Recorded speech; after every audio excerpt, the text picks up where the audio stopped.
Good morning everyone. आज मैं एक टॉपिक राखी दी है सोच ऊपर। सोच और तकनीक जब एक साथ चलते हैं, नामुमकिन से लगने वाले सपने हकीकत में बदलते हैं, और वो हकीकत बदलने वाले लोग हमारे डायस पे, मंच पे आ गए हैं। Good morning girls and boys. I will not say ladies and gentlemen, because here everyone are boys and everyone are girls. On behalf of the Southern Gujarat Chamber of Commerce and Industry, IT and Communication Community, I Vishal Shah warmly welcome you all to the Techno Talk Convention 2025. Today is the second day. Yesterday was the power pack presentation of each and every dignitaries. Same, today is going to be the same day. You are going to take something for your future. Today we have gathered here to explore the fascinating journey of technology, from Microsoft Office to artificial intelligence, from manufacturing advancement to enterprise solutions, and from governance frameworks to digital transformation. Before we begin, let's acknowledge and welcome the dignitaries present with us. Shri Nikhil Bhai Madrasi, President of SGCCI, Shri Ashok Bhai Jirawala, Vice President SGCCI, Shri Vijay Bhai Mewawala, Immediate Past President SGCCI, Shri Bijal Jariwala, Honorable Secretary, and Shri Mitesh S. Modi, Honorable Treasurer of SGCCI. We are truly honored with your presence. सोच को आगे बढ़ाते हुए हर एक विचार से एक नया सफर तय होता है। हर एक विचार से एक नया सफर तय होता है। सोच से सोच जुड़कर ही भविष्य का निर्माण होता है।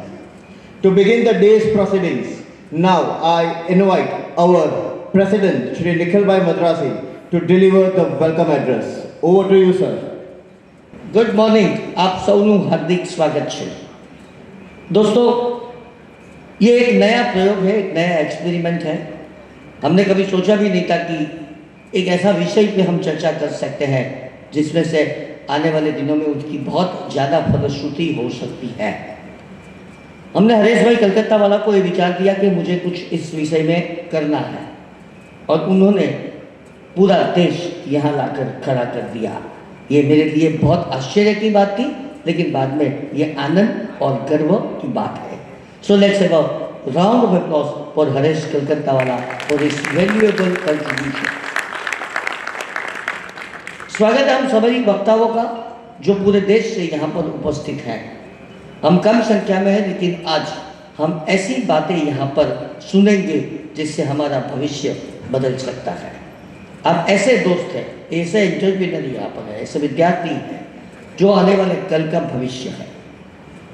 इस विषय के बारे में मैं ज़्यादा बात इसलिए पसंद करूँगा क्योंकि वो तो निष्णात ही बताएंगे कि उनकी इम्पोर्टेंस क्या है। लेकिन आज यहाँ पर जो वक्ता उपस्थित है उनका परिचय भी मैं नहीं दूंगा, क्योंकि वो जब बोलेंगे तब उनका परिचय हमें देंगे। लेकिन फिर भी textiles and partner CTO Microsoft के डायरेक्टर संजीव शर्मा जी यहाँ पर उपस्थित है।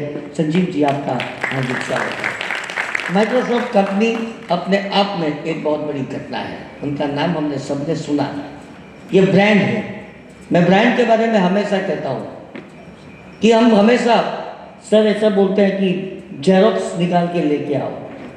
Xerox it is a photostat copy, but the company name is xerox. But हमारे दिमाग में वो ब्रांड इतनी है कि हम वही बोलते हैं।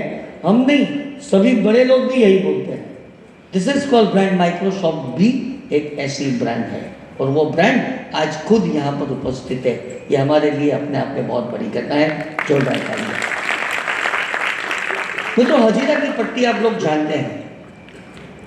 मैं सर सूरत का हूँ, मूल सूरत का हूँ, जन्म कर्म से सूरत का हूँ, इसलिए मैंने सूरत को उठते हुए देखा। इन 1994 when it was so full plague in the city, the dirtiest city of the world के नाम से हम बहुत कलंकित हुए थे। लेकिन फिर हमने ऐसी मेहनत की, ऐसा जी जान के हमारा परिश्रम डाला कि आज 2025 में we as a Surti the the cleanest city of the whole country.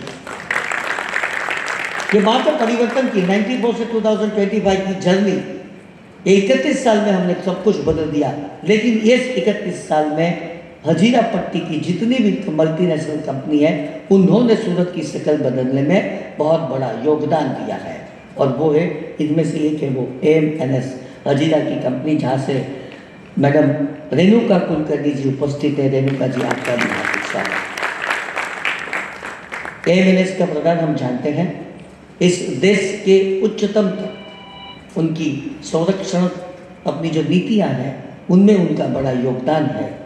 तो ऐसे महानुभाव उपस्थित हुए। रेणुका जी, आपका स्वागत करते हुए मुझे बड़ी प्रसन्नता होती है।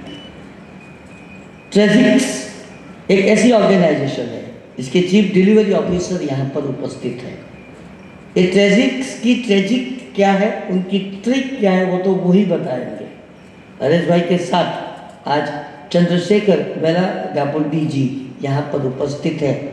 ये कंपनी ने जिस तरह से तरक्की की है, प्रगति की है, एक मुंबई बेस्ड कंपनी किस तरह से इंटरनेशनल माध्यम पर काम कर सकती है, और वो भारतीय पूरे विश्व में, पूरे अमेरिका में भी अपना एक तहलका मचा सकती है, ऐसी कंपनी, ये कंपनी के श्री चंद्रशेखर जी यहाँ पर उपस्थित है। सर, आपका भी हार्दिक स्वागत है। जोरदार तालियां आपके लिए।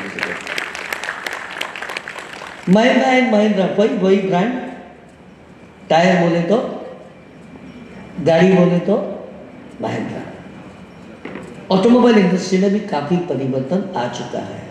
मैं भी एक मोटिवेशनल ट्रेनर को कभी कभी बोला करता हूँ कि जिन्होंने परिवर्तन का स्वीकार नहीं किया वो मार्केट में से निकल गए। मैं सबको बोलता था कि पहले हम कौन सी गाड़ी चलाते थे, हमारे पिताजी, अपने बुजुर्ग एम्बेसडर और फियाट, उन्होंने समय के साथ बदलाव नहीं किया। आज कहाँ है पता नहीं, लेकिन जिन्होंने परिवर्तन किया, बदलाव किया समय के साथ, वो आज सबसे आगे है। I think Mahindra and Mahindra is also one of this country, जो कंपनी जिन्होंने परिवर्तन का आविर्भाव का स्वीकार किया है और आज वो अपना खुद का स्थान बना चुकी है। ऐसे महिंद्रा एंड महिंद्रा के vice president technology Sanjay Chauhan ji यहाँ पर उपस्थित है। संजय जी, आपका स्वागत है। और शायद मैंने जो बात की वो बिल्कुल सही भी है आपके लिए, ये आप भी मान सकते हैं। तो इतने बड़े लोग यहाँ पर उपस्थित हैं, सभी का मैं हार्दिक स्वागत करता हूँ। Sanjay KV, safe India solution engineering. Sanjay ji, safe एक ऐसी बात जो अब धीमे धीमे सबको समझ में आती है, क्योंकि ये एक नया कंसेप्ट है।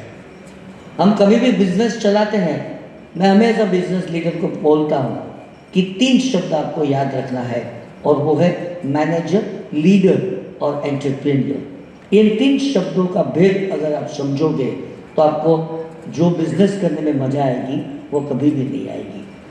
सेम एक ऐसी सिस्टम, एक ऐसी पद्धति, एक ऐसी टेक्नोलॉजी है जो पूरा बिजनेस का भविष्य बदल सकता है। तो ऐसे हमारे संजय जी यहाँ पर उपस्थित है। संजय जी, आपका भी हार्दिक स्वागत है।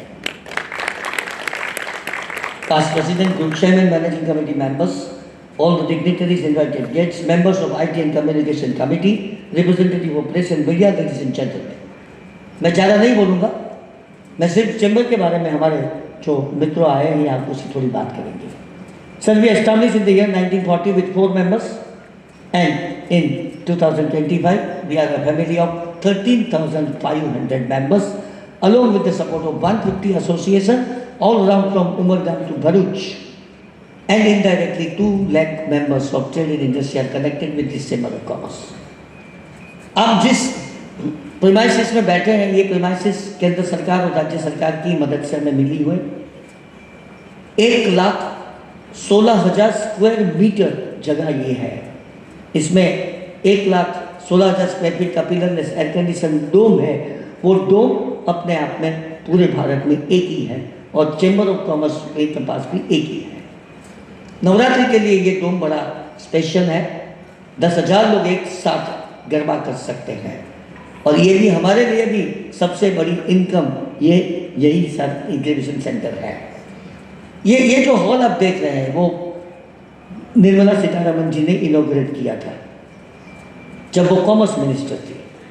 1200 की कैपेसिटी का ये हॉल, इनके बिल्कुल बगल में लंच डाइनिंग एरिया, इनके बगल में एक बड़ी हरियाली सी लॉन, और इनके बगल में हमारा 7 फ्लोर का हमारा खुद का बिल्डिंग, जिसमें से 2 फ्लोर पे हमारे 70 फैमिली मेंबर्स, स्टाफ मेंबर्स कार्यरत है, और सभी अद्यतन टेक्नोलॉजी के साथ हम काम करते हैं 14,400 स्क्वायर फीट कारपेट एरिया में।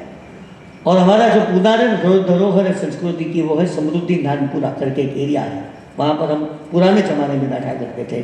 वहाँ पर 4 माल का एक बिल्डिंग है, जिसमें हम SGCCI education and skill development centre चलाते हैं। अगर हम एक्टिविटी की बात करें तो ये हमारे लिए एक नया एक्सपीरियंस था, लेकिन अभी तक ऐसी 8 कॉन्क्लेव हो चुकी हैं। हेल्थ कॉन्क्लेव में 1000 लोग भी हुआ करते थे, कल 700-800 लोग थे। तो ये चैम्बर का 300 कार्यक्रम का उपक्रम पूरे साल में चलता है। इसमें हमारा एक ही उद्देश्य है कि दक्षिण गुजरात का उद्योगपति किसी भी प्रकार से ज्ञान से वंचित न रह जाए, कोई भी टेक्नोलॉजी से वंचित न रह जाए। सर, हम दूसरा काम करते हैं एग्जीबिशंस, हमारी मास्टरी है। 15 एग्जीबिशन यूं ही लगा देते हैं, और सबकी आय ग्रॉस 2-2 करोड़ की होती है। You can think of that level international. अब जब जाएंगे तो आपको पता नहीं चलेगा कि आप सूरत में हो। और वो एग्जीबिशन से उत्पादकताओं को सीधा मार्केट मिल जाता है। और कभी तो ऐसा होता है कि एग्जीबिशन के बाद जब मशीन्स के एग्जीबिशन होते हैं, 6-6 महीने का एडवांस ऑर्डर उनको मिल जाता है। ये उपलब्धि है चैम्बर ऑफ कॉमर्स की। हमारा तीसरा काम है, और वो है इंटरनेशनलिज्म। बड़ा नरेंद्र भाई मोदी का सपना एक्सपोर्ट बढ़ाने का, हम बिल्कुल लगे हुए हैं इसमें। और हम तीसरी महासत्ता जल्दी कैसे बने, इन्हीं में लगे हुए। 85 कंट्रीज से हमारा नाता है, 85 कॉन्सुलेट जनरल, एम्बेसडर्स, उन देशों में हमारी एम्बेसी, उन देशों की हमारे देश में एम्बेसी, इन सभी के साथ हम संबंध बनाए रखे हैं। 10 देशों को हमने टारगेट किया है, और वो 10 देशों के साथ हम बिजनेस करना ज़्यादा पसंद कर रहे हैं, तो या तो बढ़ावा देने की कोशिश कर रहे हैं। और जब से मिस्टर टैरिफ का ट्रम्प वॉर आया, ये जो ट्रम्प का टैरिफ वॉर आया, तब से हमने अल्टरनेटिव मार्केट ढूंढने का काम हमारे इंटरनेशनल जरिए बहुत स्पीड से कर रहे हैं, ताकि हम किसी पे निर्भर नहीं हो सकते हैं। हम आत्मनिर्भर भारत है, और हम भारत जुगाड़ू लोग हैं, कुछ भी कर सकते हैं और कम करते हैं। हमारा चौथा काम है कॉर्पोरेट सोशल रिस्पॉन्सिबिलिटी, सामाजिक उत्तरदायित्व, वो भी हम निभाते हैं। और 5वां काम representation to the government, whether it is local government, whether it is state government, whether it is central government. हम रोज एक प्रश्न नया रखते हैं और समस्या का समाधान ढूंढने की कोशिश करते हैं। और आप जिस शहर में उपस्थित है उसकी उपलब्धि की बात करूँ, not only the cleanest city, air के संदर्भ में भी हमें अवार्ड मिला 3 दिन पहले, and we are the 3rd cleanest city in air also. 100% power supply all over the city, absolute law and order control, औद्योगिक शांति, नो यूनियन बाजी, नथिंग। हमारी ड्रेनेज सिस्टम इतनी परफेक्ट है कि 8 घंटे में 12 इंच अगर बारिश भी होती है, तो कई अन्य शहरों में जो ब्लॉगिंग होता है, वही ब्लॉगिंग यहाँ पर नहीं होता है। कभी शहर रुका नहीं है। कल भी कितनी बारिश हुई थी, प्रोग्राम वॉज ऑन, कोई तकलीफ नहीं थी। तो ये है हमारे सूरत की शान। 15 लाख लोग टेक्सटाइल पे, 15 लाख लोग डायमंड पे। डायमंड का 15 में से 13 डायमंड सिर्फ सूरत में पॉलिश होता है, और पूरे विश्व में उन्होंने अपना साम्राज्य बना के रखा है। तो इतनी बड़ी बात करने के बाद मैं फिर से एक बार सभी का स्वागत करते, मेरी बात को ख़त्म करते हुए, यहाँ पर इतने बच्चे हैं, इतने स्टूडेंट हैं, तो थोड़ा आपका मनोरंजन के लिए मैं ये कहना चाहता हूँ, जब मोहब्बत जवान होती है और अदा एक जवान होती है, आप जहाँ प्यार से कदम रख लो, वो ज़मीन आसमान होती है। धन्यवाद। Thank you, Nikhil Bhai, for such a motivational speech for Surat and for Surtes. Moving ahead with the program, we would go with the floral felicitation and memento presentation. Up next, we have a token of respect and appreciation for our distinguished speakers. May I request the dignitaries to kindly felicitate our speakers with a bouquet and memento. Shri Sanjay Sharma ji. Nikhil Bhai Madrasi, please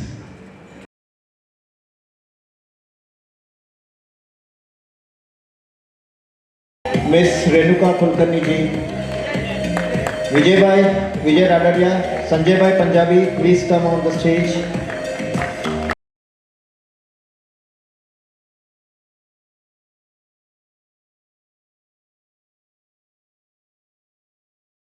Shri Chandrasekhar Vallagapudi ji,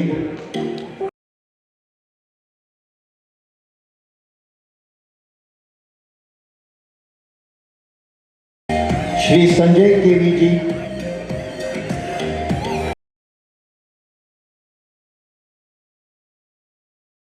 गाड़ी हो तो महिंद्रा की हो, श्री संजय चौहान जी,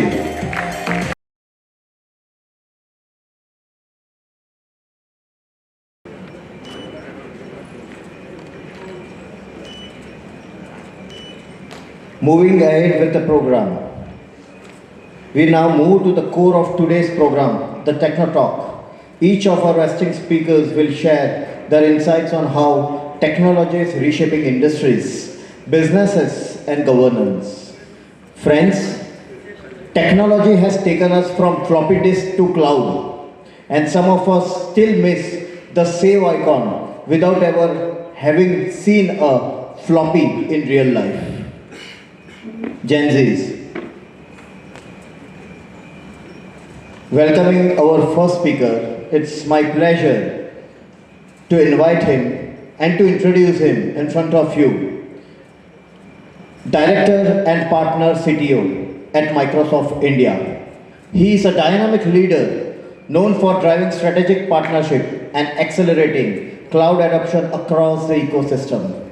He has played a pivotal role in launching many software companies in India like Saba, Parallels and VM.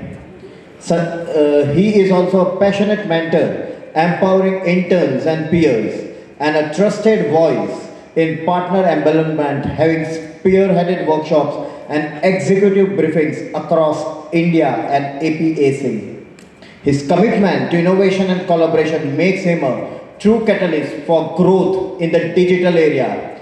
Let us welcome Mr. Sanjay Sharma ji from Microsoft.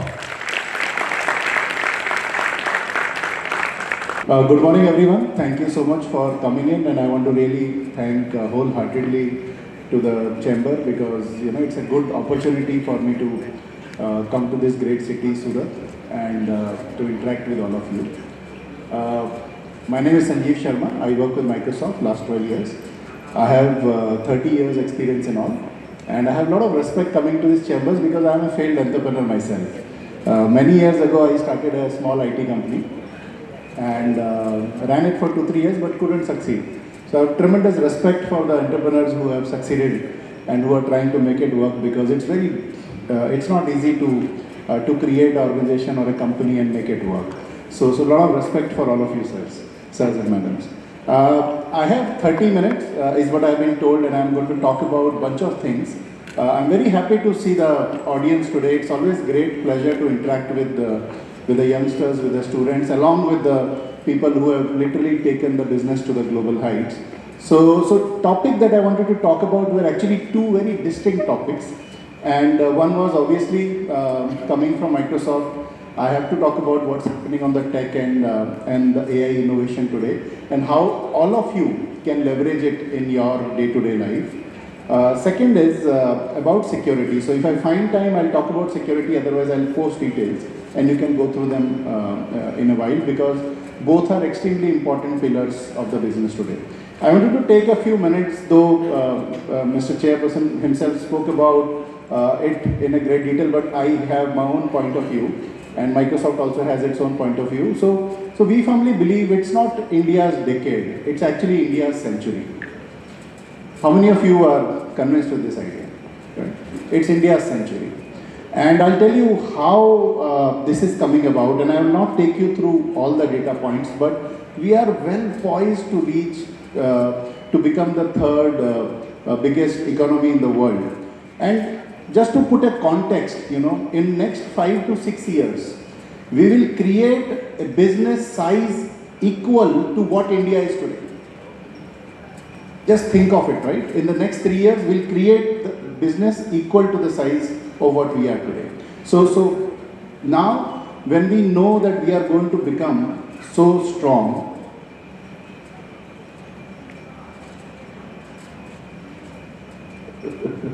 Thanks, sir. So now I have said this, everybody says this. Why should you youngsters believe that we will become so big? And there are so many things that you will find, especially which you are leveraging practically yourself, that should make you believe as to why this is very, very important and this is going to happen. And maybe we will cross that also and become even bigger. I'm generally a very, very optimist person. I firmly believe in the power of what we are doing today. We have, and this is just one side of the lens of the business, okay? It's not the full lens, but we have over 100,000 startups which have come up in the last decade. We have 60 million MSME, which is the backbone of this country. We are talking about a supply lens. We are talking about India feeding talent to the world. We have done this for last 30, 40 years. Now, some people in the world may think that they want to put restrictions. It's their loss, not ours, by the way. You know, let that be very, very clear in our mind that we as a country, we as a talent powerhouse to the world are extremely important for the world. So all of these aspects should tell you that we are completely self-independent. India's tax story, our digital public infrastructure story, our UPI story, our Aadhaar link story. I want to tell you this. I shifted just 15 days back to my new house. And all I did was, I went and updated my Aadhaar. And within maybe 36 hours or 48 hours, we had all other details updated, my driving license, my PAN card, I was supposed to file my ITR. Some of you students will know how important it is to file your ITR on the date of 30th. And everything was updated. This is the power of digital, infrastructure that has got created in this country in the last few years. So some things we don't realize how they are there as part of us, but it's there actually, right? Next, how will we leverage? One is we will become very big. Second is we have all the infrastructure and wherewithal to become that big. How will we become the frontier to the world as this country, India, Bharat as we call it? We have a good amount of spending committed by both Government of India and the enterprises. Sir just spoke about how in the development of Surat, the industry and people came together. And that's exactly what's happening for the growth of this country and leading it as an AI frontier country, that industry, people and government are all coming together. There is huge amount of investment. There is an approved mission for India AI mission, which is headed by one of the good person. He's a founder who has successfully exited a company. So the person who's leading it is also somebody who has seen the advent of technology. So I'm very proud of all of this happening. Now, how does this translate to the industry? 82% leaders today believe that AI is here, it will be helping businesses. While we say this, it also brings a lot of fear in people's mind that will AI cost jobs. Does it create fear in anybody's mind here that AI will cost jobs? Some of you think that, right? Good. I am old, I am around 50 now. Back in the days when I was getting into IT industry, and I still remember there was this debate that supercomputers are coming and they will cost the jobs. And it amuses me that it's almost a similar inflection point of time, that it is a exactly same debate that whether technology will cost jobs or not. And trust me, it doesn't cost jobs. It may reduce some jobs, but it may just optimize business for everyone, and I'll talk about how. So my discussion point was around how entrepreneurs in and around south of Gujarat can actually leverage technology, leverage AI to become each individual firm as a frontier firm. But I'm digressing a bit right now because I see a lot of students here, so I'm just opening it up and pivoting my discussion to that. What is important for a firm, for an enterprise to become a frontier firm? First of all, you should have AI ambition. Now for this, each entrepreneur will have to start leveraging AI. Does everybody leverage AI today? You may not agree, but you all do. Somebody is using ChatGPT, somebody is using Gemini, somebody is using, search. Everybody is using AI in some shape and form. Sometimes we know it, sometimes we don't know it. But this is a misconception that we are not using AI. How important it is for enterprise is to create an ambition that as a company, we will leverage it in a more secure way, more productive way, where it can solve for our business to become better, right? Second is we should create a strategy around AI, right? Once we have a vision, ambition, we should create a strategy, a workable strategy on paper. Third is then we have to create an infrastructure. Now we want to talk about AI if I don't have the infrastructure. And I spoke about how as a country we have created infrastructure, right? And finally, the intelligence, we have to believe, we have to start leveraging it. So these are very simple things for any organization to become a AI-centric frontier organization. Bunch of things can be done. I'm not going to that slide. I'll skip some slides, but some slides I'll spend some time. In the phase 1 of AI adoption, we are asking our systems, our phone, our laptop, our mails to do some tasks for us. This is the first stage. And trust me, we are all past that first stage. All of us are doing some or the other function where we are leveraging assistant, which is in the shape of AI. The second phase is here and now. And I think this is something that I like as a thought to be left with industry. And Sir spoke about how we have to today as an industry find alternate markets all of a sudden. How can AI help you in doing that? AI can help you doing that by helping you with the research. So if imagine you are a plastic emulsion manufacturer company and today you don't have the ways and means to do a research or analysis in maybe Nordic countries as to what is the scenario there, you can actually leverage AI at no cost, sitting in your office, sitting in your home, and get that research done. There are bots available free to everybody to leverage this, right? So that's the second phase of it. How it helps, I was speaking at an MSME session in Mumbai last week, and one of the gentlemen asked me, I was asking them what is the major issue. They said my payments are delayed. And I use Tally, I use a couple of other solutions. I said you can actually run a search command just the way you do search, that how many of my customers are paying late, delayed by more than 90 days, and you get the response. It's all there. And I showed them, and I'm happy to show that today, without deploying much, with just some simple commands, you can actually start leveraging it for your day-to-day life usage. The third phase is extremely important. Now, Gujarat is a manufacturing hub, so there are a lot of tasks which obviously require humans and which will continue to leverage humans. But how do we look at making humans more efficient?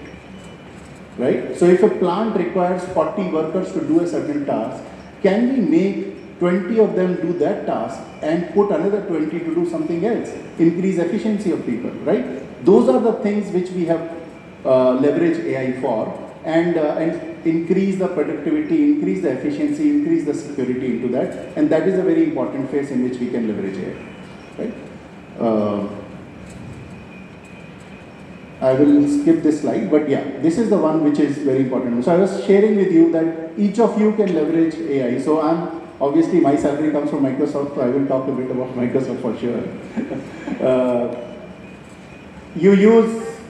You can download free Copilot, right? You can also download the other tools which are also free.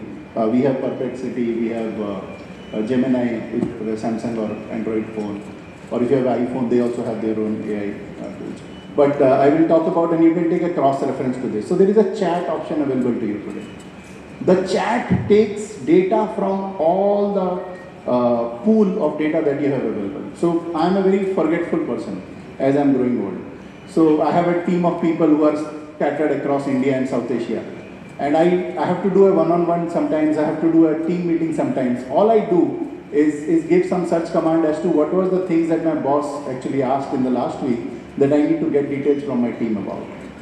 This used to be a job of a secretary. This used to be the job of a business manager, if you understand that. That job is definitely getting impacted because I am able to do those things now, right? But those people can also become more efficient and start becoming strategy folks by sharing more proactive updates to people. So if you look at it in essence, there is no job loss, it's just making people more efficient. Second point, analyze budget spend. It does the job of an analyst today. So if some of you are thinking that I want to be analyst, you have to start leveraging tools so that you become a better analyst who cannot be replaced by it. Right? Thirdly, research. This is my favorite. So I grew up reading a lot of newspapers. I speak 4 languages, English, Hindi, Marathi, and a bit of Gujarati. I started following Gujarati many years ago when we had a dynamic CM here, because I believe that things are going to change in some shape and form. What I do today is I have set up a research agent which picks up, and I read a lot of newspapers. I read a lot of tech papers every Saturday. So I have put up an agent now which gets me the news that I am interested in on an everyday basis in my feed. So I don't have to go through the full newspaper, and I just do that. I'm also a little bit of an astrology fan, and there are 2 or 3 astrologers I follow. So their predictions for a week also come to me. And this is all possible by leveraging the research agent.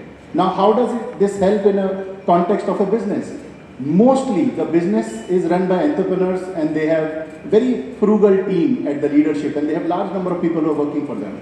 You can actually outsource your task to these agents, which can be created at one time, and they will keep giving you this information on a regular basis. So I would say that every founder, entrepreneur, CEO who's sitting here or who's going to listen to this chat should have a 5-member team free of cost, whom they don't have to pay salary or put PF for, and they can get them to do their job. And this is the 3rd stage that I spoke about. So you are all getting a business secretary complimentary, you are all getting a research analyst complimentary today by just leveraging what you have. You don't have to spend a single penny. All you have to do is spend some bit of a time on that. Right? So these are some components of Microsoft which are there in the email itself, and you can leverage them. You have chat, you can do Copilot chat, you can do contextual AI. I'm not talking a bit about it, but I'll encourage some of the students to actually go through this.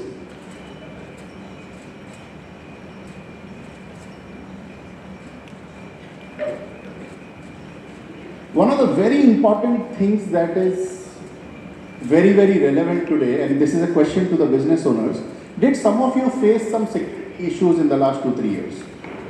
Where your systems were hacked, your mail was hacked, or some attempt was made to hack it, right? It has become increasingly a very dynamic world where we saw, and I have been in some discussions where somebody tried to hack the systems, and overnight it became a challenge, and then the business was stopped, and then we stepped in and we could retrieve it, we could get it back, but it had its own pain for that particular time. While we leverage AI, while we leverage all of these tools, we have to remember one very important thing, that we are exposing our data to the world. So this new trend of SARI AI, I don't know if somebody has used by our competitor. What happens when you put your picture there? The picture is now in the central repository. And maybe 20 years down the line, 30 years down the line, your children will say, oh, my mommy's picture is there, because it is there in the central repository. And for a personal identity, sometimes people are not so fussy about it, but as a business, you have to be really fussy about it. And hence, it is very important that you leverage some solutions from a company like a Microsoft or one of our competitors if you are more aligned with them. But idea is to make sure that your data is secure, because whatever you do on a leveraging large models is actually publishing your data to the world also. So one has to be very careful about that. Some examples I brought about here, which I thought would be important for you to know. Create is a very nice function. You can actually create your logos, you can create your presentations, you can create, if you are a new startup and you want to leverage what is there in the world, absolutely great function to be. My wife used it for creating my son's room, because he's a football fan and he likes the blue thematic. So we kind of created it, and Copilot did a good job, by the way. So agent is an example which I was talking about. Now you have your own agent that you can create, but there are also companies which have created agents and put it up on the marketplace. Sometimes you may just want to leverage those agents and start using them. Am I clear till now, or is it getting too boring early in the morning? Okay, good. I'm skipping through some slides because I really want to talk about some other aspects which are very important. Yeah. Now, this is the point that I was trying to make right now, that as a business, as students, it is absolutely fine. You can do whatever you like. But as a business, one has to be very careful about what data we are exposing to the world.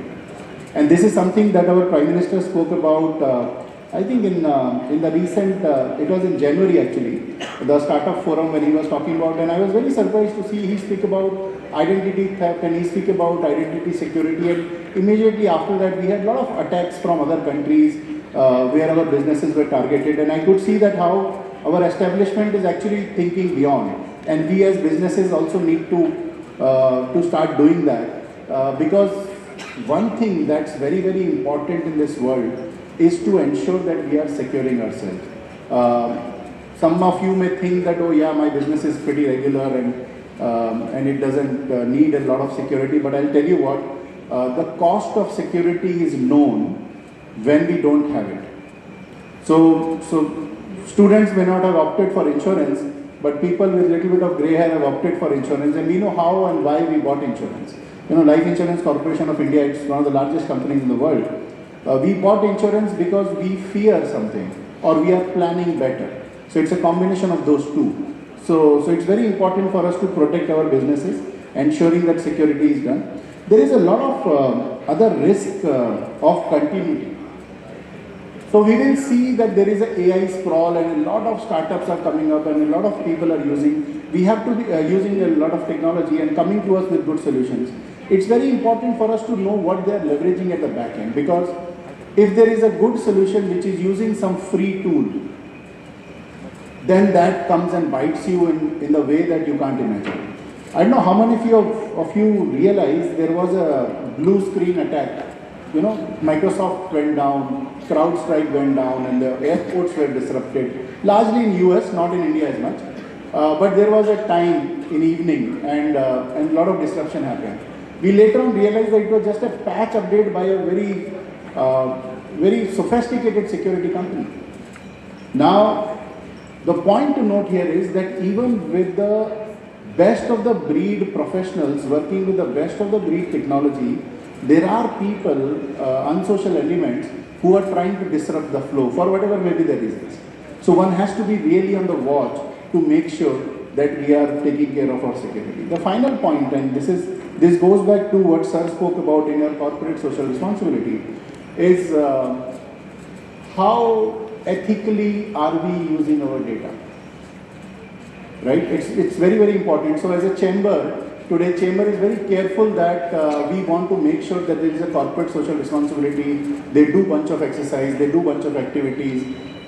As a technology company, for us it's very important that we make sure that we put the guardrails around AI, that first of all, we will not misuse. So Microsoft has this contract, written in the contract, that we will not use our clients' data for any commercial purposes. No one else does this. It's only Microsoft. So even we ourselves can't use our customers' data for any purpose. So whatever we do, it is done on the model's data. On that note, I'll encourage you to see that there are a lot of initiatives that Microsoft research team has run to enhance the languages. And they pay people to talk to our models. And there are some very nice videos around it. If you search, you'll find them. So all of that is coming together in a very ethical way. The final point on this AI leveraging I wanted to talk about was leveraging analytics. People in the business know how important it is to get the reports or data in time. And I spoke about a little bit in the beginning that the search results or natural query search is giving the analysis to us. A lot of my friends and colleagues are here from SAP days, Crystal Report and bunch of others. And we remember that we gave a data query and it will take 24 hours for the query to give out the results because the data and the processing time was, so complex. Today we have larger processors, lesser query times, and it is almost in a fraction of seconds that we get this data out. So we have seen those days as well. Skipping through some of these so that I can talk about. These are our impacts. So we leverage our own technology ourselves. and we have seen tremendous amount of efficiency come in. Our finance has seen resolution on cash collection to 60%. That should be exciting for everybody. Yeah. Okay. So I'll take a few minutes to talk about security now, and then I will be opening up for some questions if you have time, so that you can ask whatever you feel like. Right? What's happening on security? Do you think that if you keep something on-prem in your machine, in your server or at your home is more secure, or is it more secure on the cloud? Anybody? Okay, how many of you think that keeping it at your home is more secure? Raise of hands. Okay. Probably the others feel that keeping it on the cloud is safe. So I'll tell you one interesting thing. When the cloud started 10-15 years ago, and we used to tell this as a sales talk, that even Satya Nadella cannot access the server farms himself in spite of being the CEO of the company, and that is true. So our data centers are so controlled by the guidelines that even our CEO cannot go and access any file. So the data is more secure because at your home or at your premise, it is you who's controlling. If you step out or whatever, somebody can come in, break in and do anything. There is a factor of electricity, there is a factor of network, there is a factor of bunch of things. But when it is in data center, all those factors have been considered, so the idea is that on the cloud it is more secure, more available. What is happening today, you will find, is that there is so much of sprawl of access, there is so much of sprawl of information, that sometimes even for some large companies or mid-sized companies, it gets difficult to secure that data.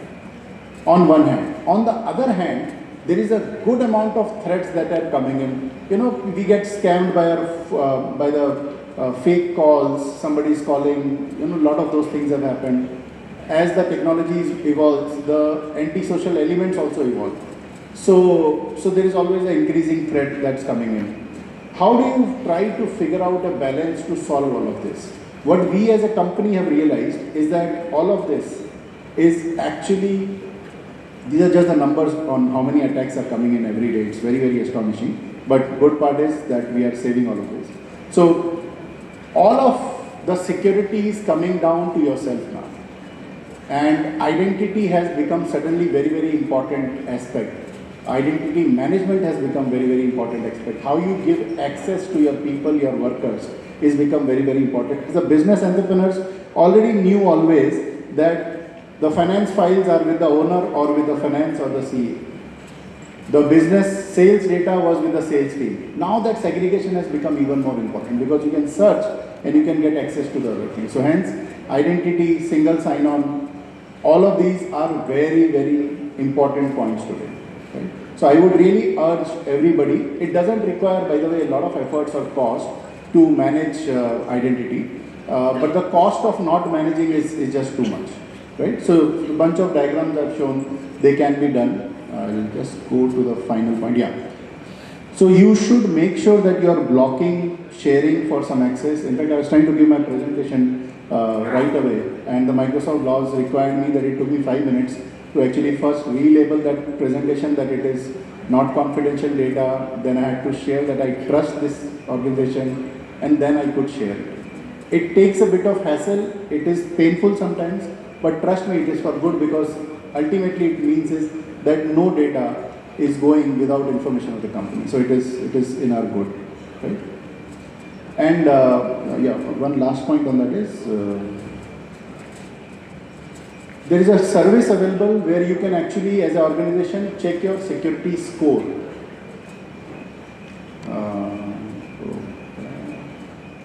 Yeah. So it's a free service. If you're using Microsoft Mails, you can actually go, and I can share it offline also in the document, which can be circulated. You can see what is your secure score. So a secure score of around 70 plus is generally a good score. 24 is not so good. Yeah?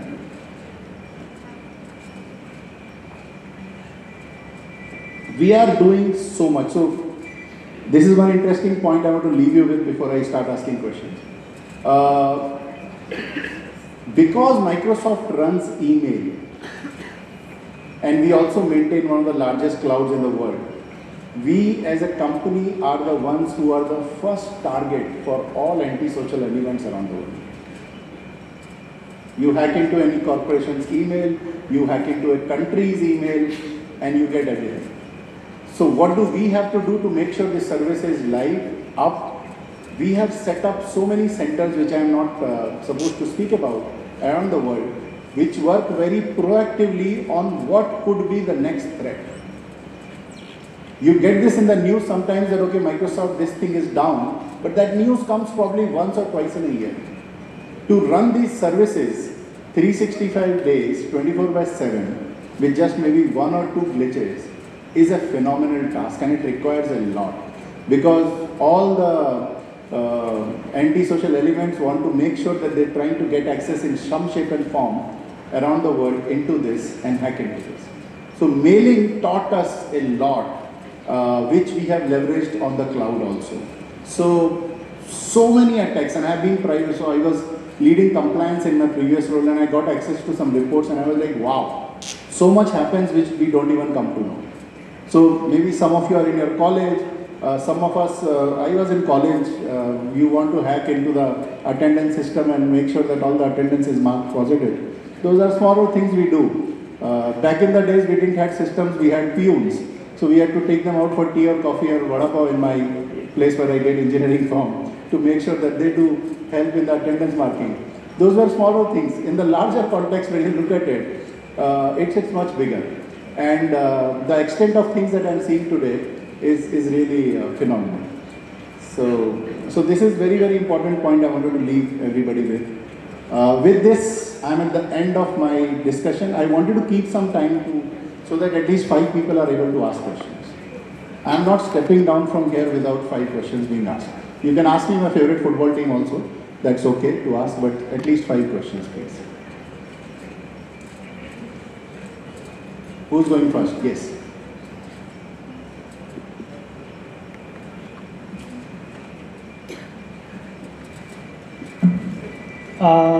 So, as you said, that major part of the security will be on the consumer end. Like we as consumers, we need to maintain our security on our side first. We need to learn this at least first.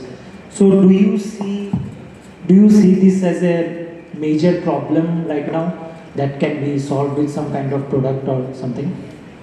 Yeah. So I spoke about 2 things. One is system, and second is responsibility. The responsibility lies with either as an individual or as an organization. The systems are with Microsoft or any other provider that you may choose.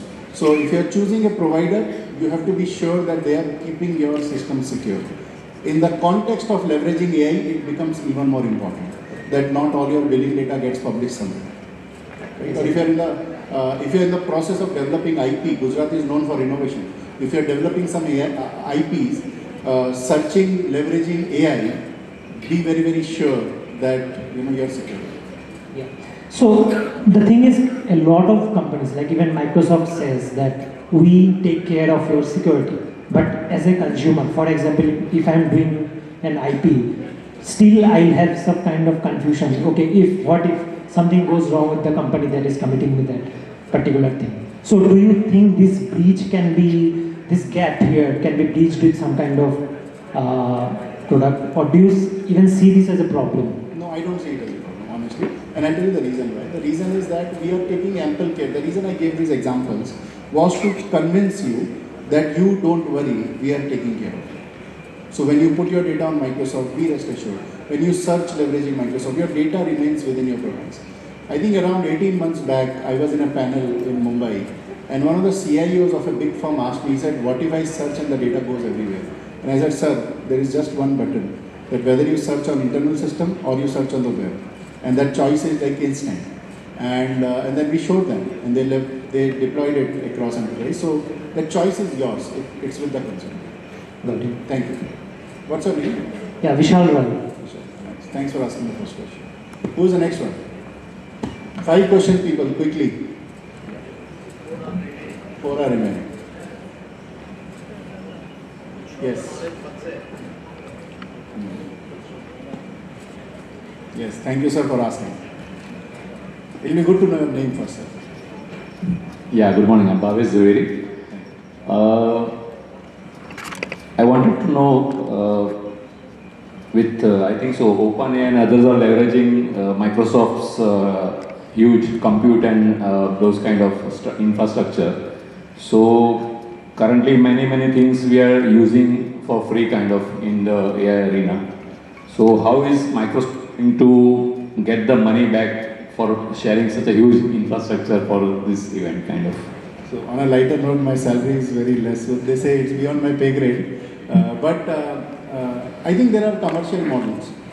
And if you look at, and I was reading this article very recently, just last weekend. It was by Nikhil Kamath. Nikhil Kamath, I think all of you know. Guys, do you know Nikhil Kamath? Yes, you should know him. He's one of the rock stars of India. So he went to San Francisco, he met all the AI founders. And he came back and he said, the funding and the valuation of all AI startups today is equal to the world's GDP.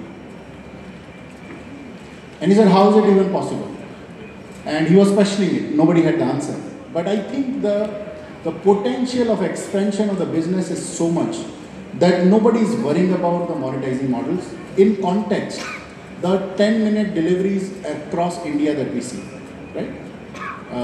I've had so many fights with my wife on this. कि मैं बोला हर चीज़ तुम 5 minute मंगा रहे हो मतलब चल गया नहीं मतलब इतना ही प्लानिंग नहीं हो रहा है घर में कि दूध है कि नहीं है but I realize this is what it is and look at it all of them became profitable over a period of time. So it's a fraction of that. I don't have answers, sir, honestly, but I'm sure there is some answer. And don't worry about anybody charging you, because I think, and this is my personal thought, not Microsoft thought, that for the next 4 or 5 years, the debate and the battle is to get your attention and your data with them, than taking money from you. So nobody is going to ask you for money. I think so. Yes. Regarding we talking to your co-pilots or someone where there is an earning model like, yes. So can you more elaborate on that? It's open for everyone and anyone, or yes. Some specifics are there? So it's a freemium model, so you get some part of it free and there is some charge to it. And the reason there is a charge is because when you leverage Copilot to do all these things, which you can also do free by the way elsewhere, is to ensure that your data is secure and your data is not shared. So for that, we have started charging some small amount. For current customers, if you are using Microsoft Mail, Microsoft Cloud, you can always talk to your vendors and they will make some, I think, especially for India, we had some 7,500 users being given complimentary. So ask and we will. Thank you, sir. Okay, good, very good, 2 questions. I can leave with just third one. Don't want to consume. Oh, there is 4th one also. Good morning, sir. My name is Brutan Tatole. Brutan. Yes. During your presentation, there is one slide stating that you are using GPT-5 yes. for that purposes. So Microsoft is securely doing all the things, but not about the GPT. GPT is consuming data based on search engines. So what is the security part there? Because you are transferring data to the GPT. So we are asking them to give the processing, the rule engines, but ensuring that the data remains secure. Because Microsoft has the first responsibility to our customers. We have signed contracts 40 years back, which we cannot come out of.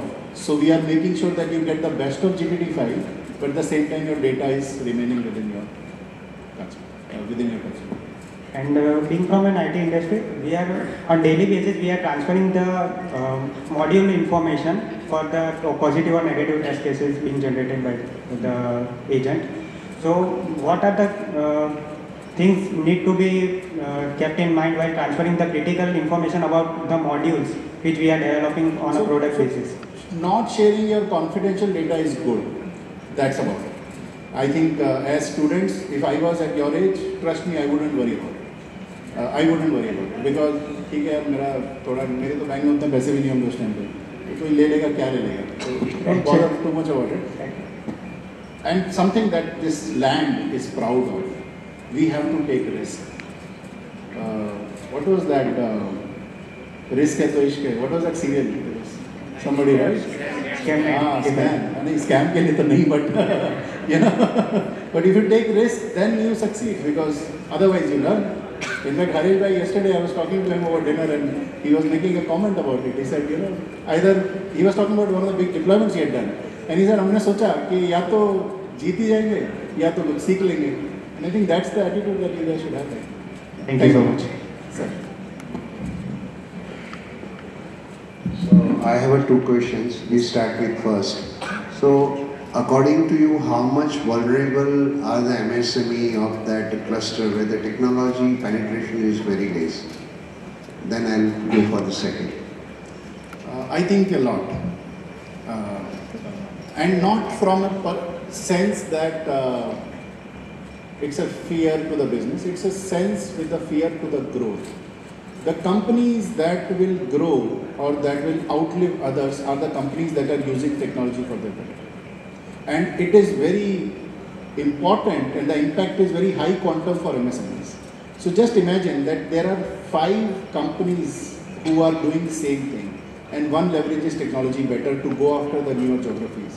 They will have a better success. So that's where I look at it. Fine. So my next question is that do you think a technology company like yours should consider that MSME could be the next point where the growth for your company can come from? Absolutely, sir. There is no doubt about it. That's why I'm here on a Saturday. Right. So, you know, I'm telling you, there are special programs that companies, not just Microsoft, but others have also created, because they realize that there is only so much growth that comes from enterprise. Right. But the larger set of growth, we don't know. So I'll tell you this very interesting story. I hope it's not recorded. So when Satya came many years ago to India, and we had Ola as a startup registered. It was not very big company. And we used to do audits back in the days for licensing, which they stopped back in the days. So this meeting, and there was an audit just a couple of days before that meeting between Satya and him. And then he called out to Satya, and we stopped everything. And that's when Microsoft started realizing that the large, big companies are, by and large, going to come from this MSME startup world. Because the companies which are small and, I mean, just think of it, right? What was OpenAI 3 years back, 4 years back, right?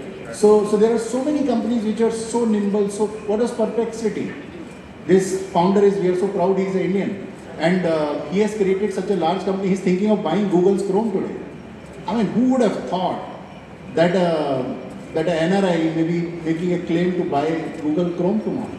So the ambition part of it is phenomenal. So absolutely, going back to the answer, MSMEs are the future. They are where the next innovation and the growth is coming from. So I end up with a small story from Surat side. Yes, sir. एक शू की company ने 2 बंदे को भेजा एक गांव के अंदर कि जाकर देख के आओ कि हम वहाँ पर अपनी शॉप लगा सकते हैं कि नहीं। एक गया और उसने जाकर रिपोर्ट किया कि वहाँ पर कोई शू पहनता नहीं, इसलिए हम अपनी ऑफिस खोल नहीं सकते। और दूसरे ने वही बात की कि हम अपनी ऑफिस पहले खोलनी चाहिए क्योंकि यहाँ पर कोई शू पहनता नहीं। Welcome to Surat. Wow, thank you. So with that, thank you so much.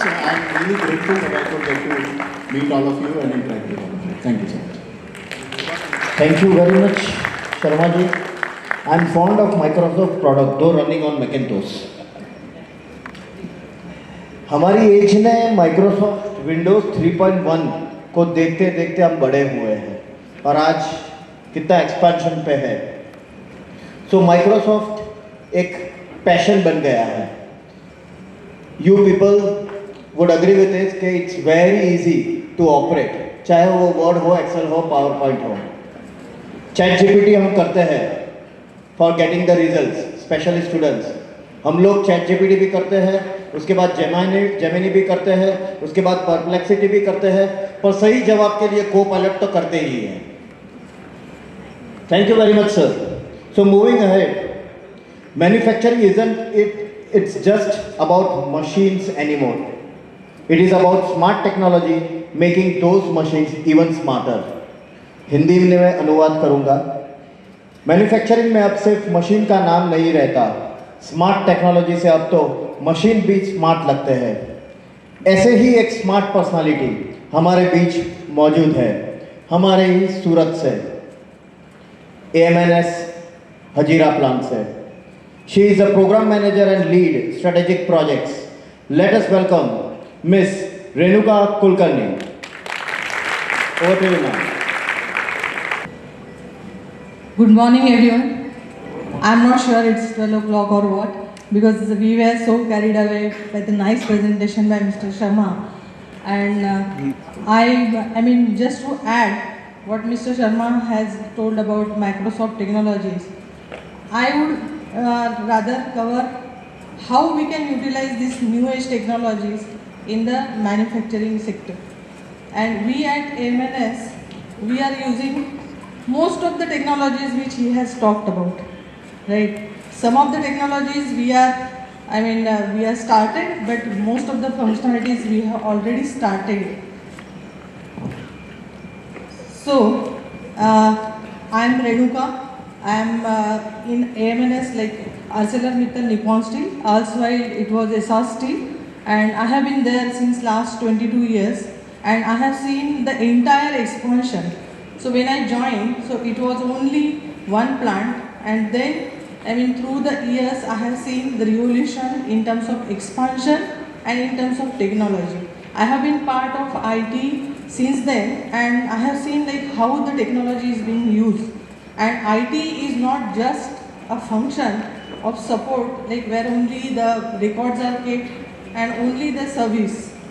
So while starting this, I just wanted to let you know who we are as a AMNS and how we have progressed through the year. We are living in an age of remarkable progress.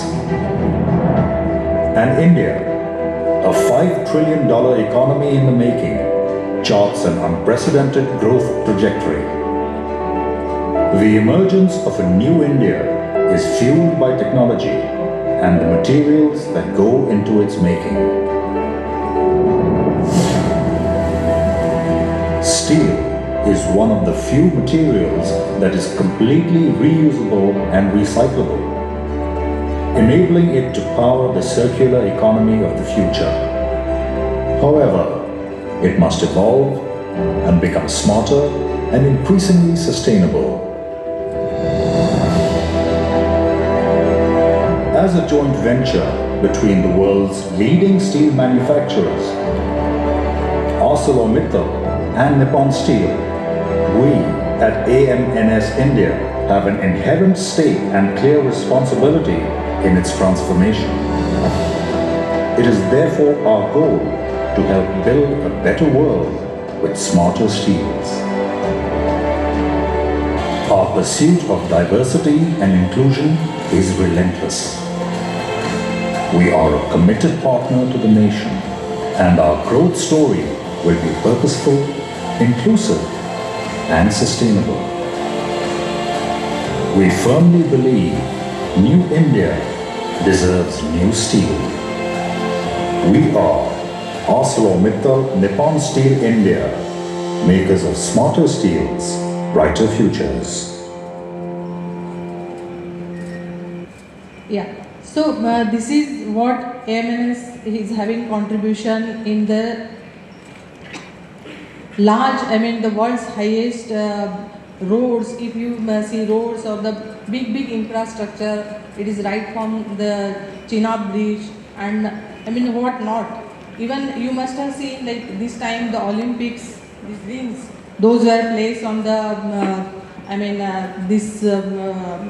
in France, Paris, on the Eiffel Tower. So that was again made from the AMNS steel only.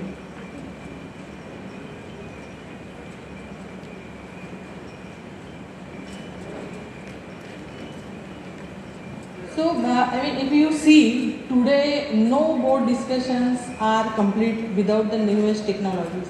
Everyone is talking about AI.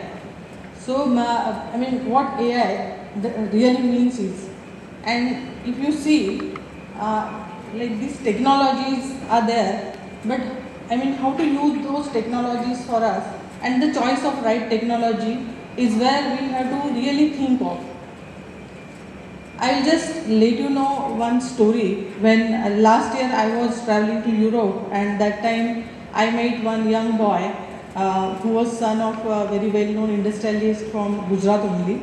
So during being an Indian connection, I started the conversation, and then I asked him like what is he doing and he wanted to do. So he was just coming back from after completing his masters, and he said, "Ma'am, I will just contribute into my father's business, and since I have done my masters in analytics and all, so he said I will implement all those technologies." I said, "Okay, but what is what is the digital core of your father's industry?" He said, "Ma'am, that is the old. I mean, talking about ERP and all, that is old. This is the age of AI, ML, and we should talk about new technologies only." But here, I just wanted to bring another angle of new technologies.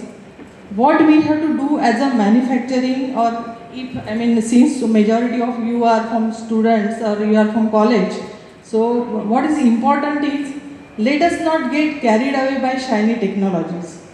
What we have to really think of is how we can utilize and what is the value addition we are giving to the business. That is more important. So first of all, we have to work on that, and by making your digital core strong, you can implement this technology so that your system is scalable. And how can you start that digital core?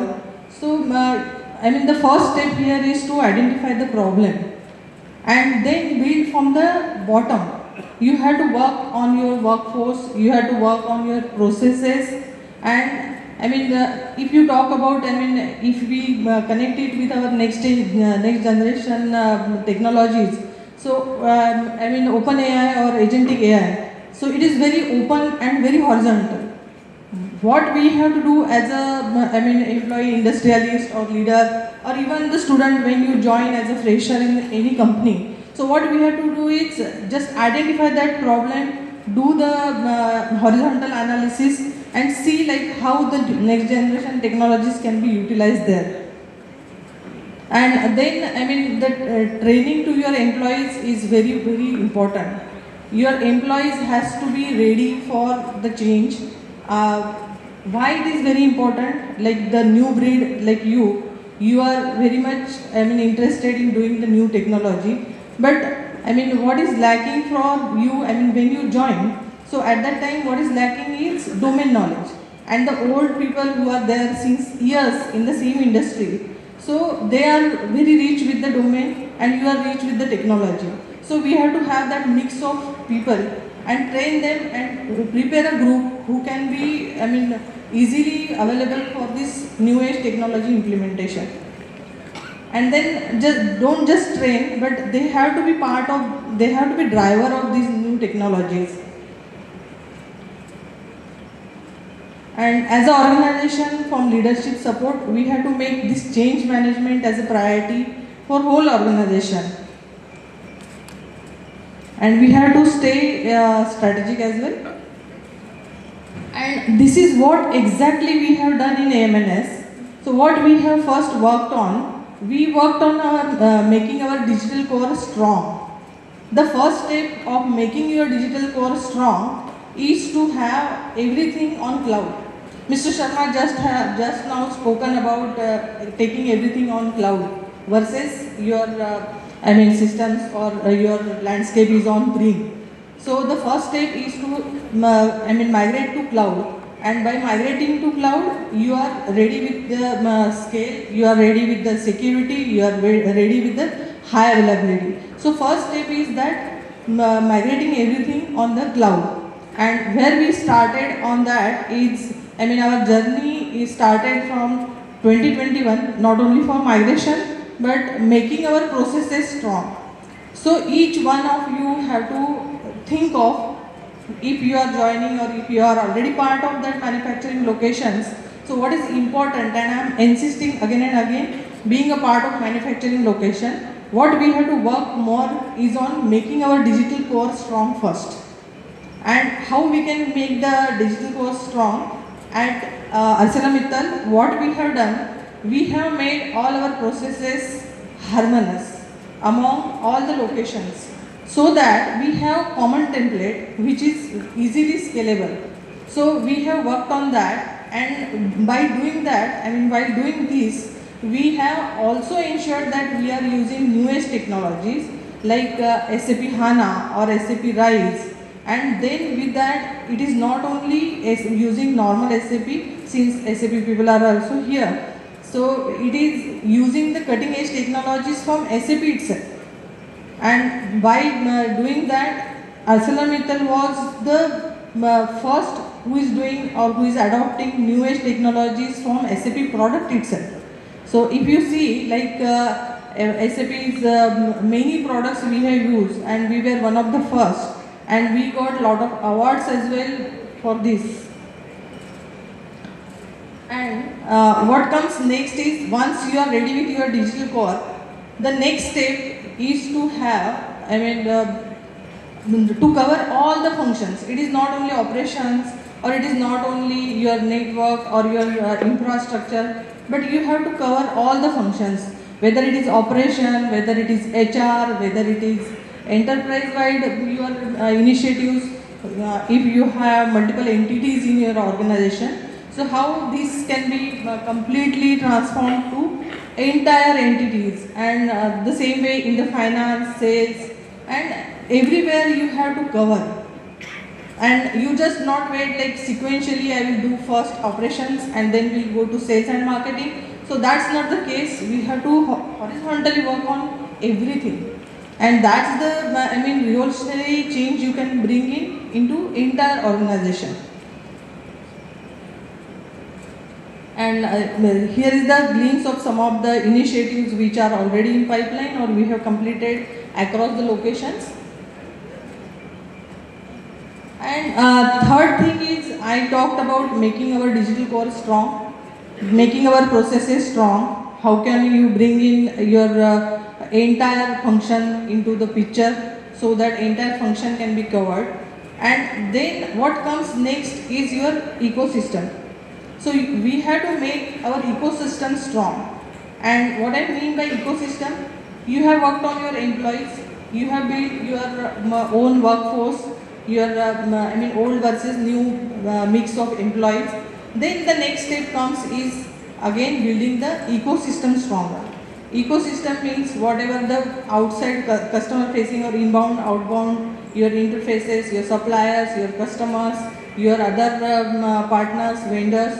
So how can you bring them together to have that integration tightly integrated, and then the entire data flow which was taking a lot of time. So how can you integrate everything together and bring that data readily available, and it is nowhere like the function where we have to wait for hours to get the data, or people have to work, communicate and then take.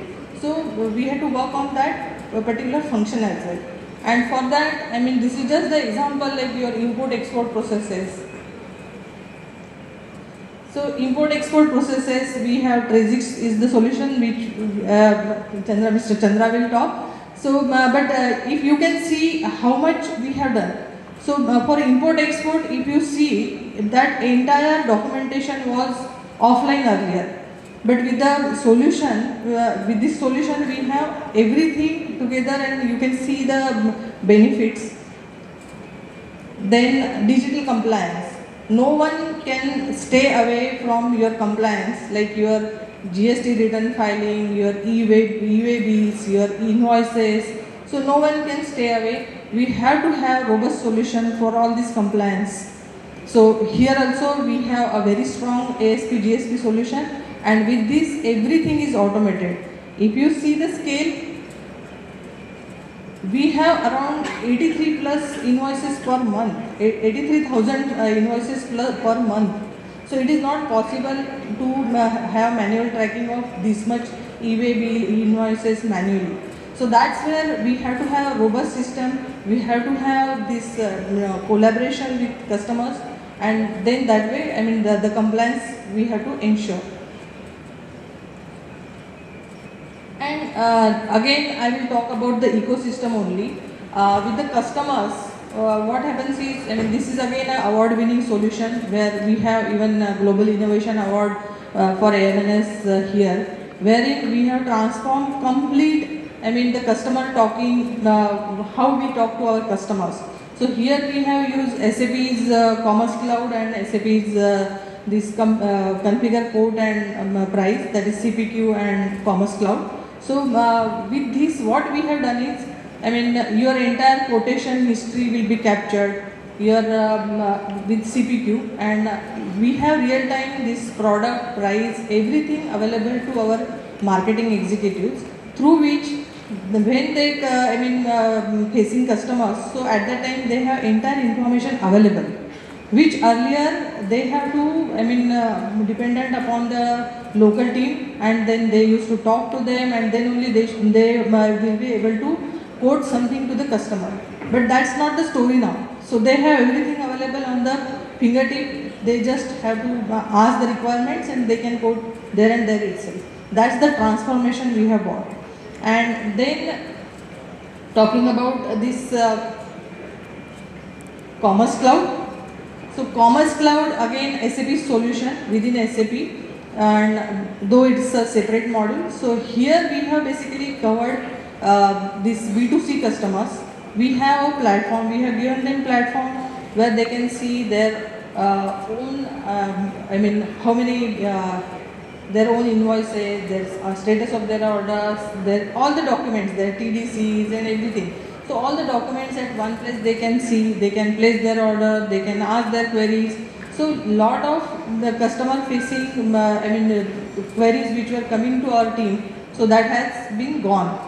So this is again, the blend of your chatbot, your single portal, integration with SAP to have all the product, order and every information available on a fingertip. So this is again a, integration and new age technology solution. Configure quote I have already talked. And now after, we have talked about the ecosystem, customer, supplier and everyone. So now what comes is, empowering our own manpower, our own employees. How can we empower them with the new age technology? This is again a citizen development program wherein the repetitive activities by the users. Suppose, imagine a customer or imagine an employee who is coming every day and doing same kind of job. And I am sure like your age people, they will not like it. You want quality of life, you want new technology, you will not like to do the same kind of stuff every day, right? So that is where this citizen development program is much important, and wherein you can automate the processes which you are doing every day. So that is where this has helped a lot. And you can see the scale, how many people were educated on that, and our target is, from now around, we have 10,000 plus employees. So the target is to cover at least 50% by 2026. We have, you just name it, I said, RPA, bot or any technology, we have it. And we not only have it just to have it, but we have also gone into the problems, we have also gone into the depth, like on which area it can be more useful and it can really bring the value, as well as it will stay in our landscape. So what happens is sometimes people go for RPA, bot and all, but we also have to see like whatever solution we are bringing in, that should stay in our landscape for years. So whatever we are building, that should be sustainable.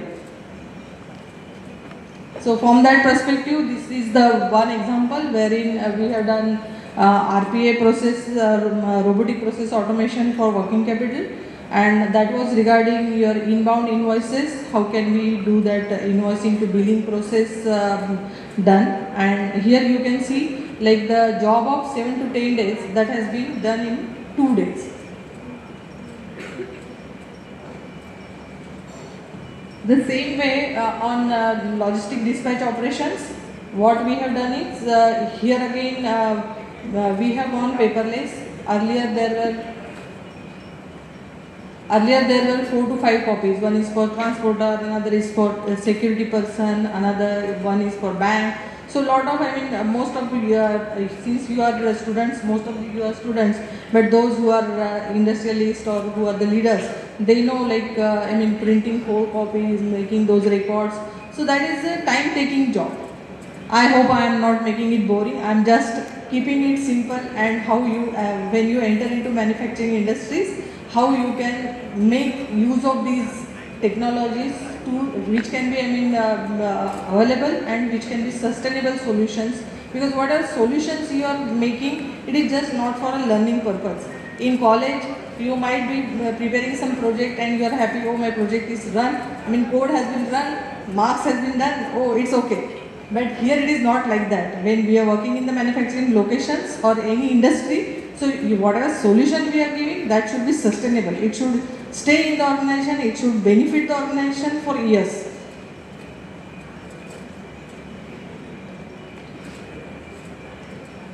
And now, these are certain, even I forgot to mention, like this is robotic process automation, and the same way we have used lot of bots. So entire banking integration, so that has been done through bots. So you may be surprised to see, like we have complete dashboard prepared in SAP itself, by which the people sitting in SAP, they can see their bank balances, they can see, not their personal, of course, for the company, what is the, in all the banks, what is the balance, how the funds available, and even not only that, within one bank, if we have multiple accounts, that can be seen there. And again, you can transfer the fund from sitting into SAP itself. That is what is the kind of transformation we have done with the help of bots, right? And once we have done this bot RPA, right now I am talking about internal systems, how we can utilize. And then it comes like what kind of new age solutions. Not only AI or ML, but believe me, no solution if you or no function is now away from AI, ML and your bots RPA. Everywhere the bots and AI would be used. So my recommendation, suggestion to you people is just not say like if it is manufacturing and if it is working into SAP, if it is working into SNOP, if it is working into MNS, oh I am not going to do that. I want to work only with the new age technologies, but believe me, new age technologies are everywhere. And while working into this ERP or these systems, you will be well versed, you are the owner of your processes and the solutions you are building, so that would be yours, your own. So that way, let us not resist yourself from being into the ERP systems or some system. The technology is everywhere, new age technologies, no one can stay away from your OpenAI, agentic AI, ML and everything, because no people will be doing the same job, mundane job now, because your generation would not like it. So that is where this, making your process stronger. And if you see, like at ArcelorMittal, we have expansion plan of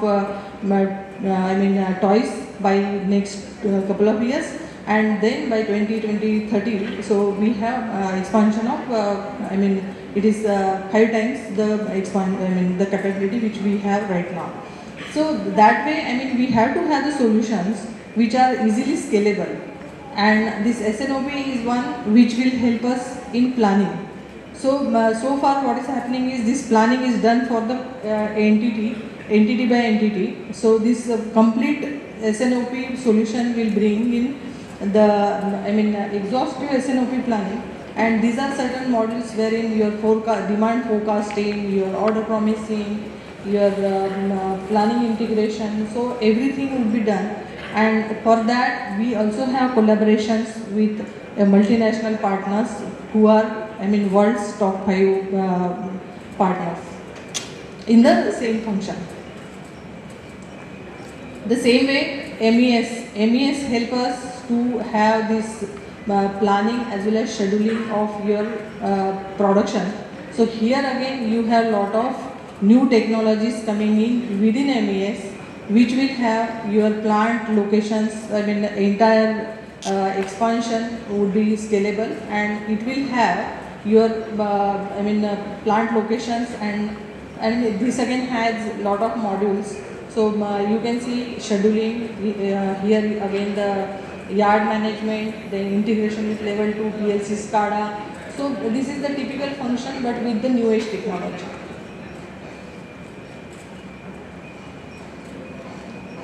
And now coming back to the analytics, because analytics is everyone interested in.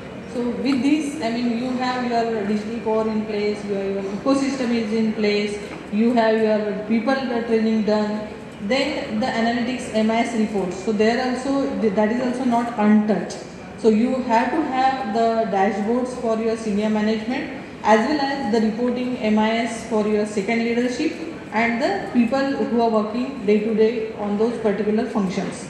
So we at ArcelorMittal, we have Tableau as a solution for senior management, wherein the CFO, CMO, all those dashboards are prepared. So every day in the morning when they come to office, so before that all the function, all the reports are ready to their mailbox. They can see entire collection for the last day, stock report, and everything, whatever is required by the senior management, that is readily available. And it is just a glimpse, like these analytics reports are available for HR, safety, and then even the procurement and what not. I mean, every function we have already covered. And to have this kind of dashboards, it is not only, learning the Tableau or analytics that would help. What is important is, again, I will insist, like what is important is to have a tight integration, and your robust processes is very, very important. Then only, your data accuracy would be ensured.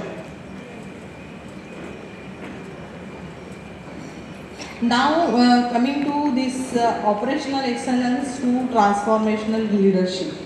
So this is what I have talked so far, is majority on the operational excellence, how we have achieved that. And now from next couple of years, we have been working on the transformations and how this transformation can go.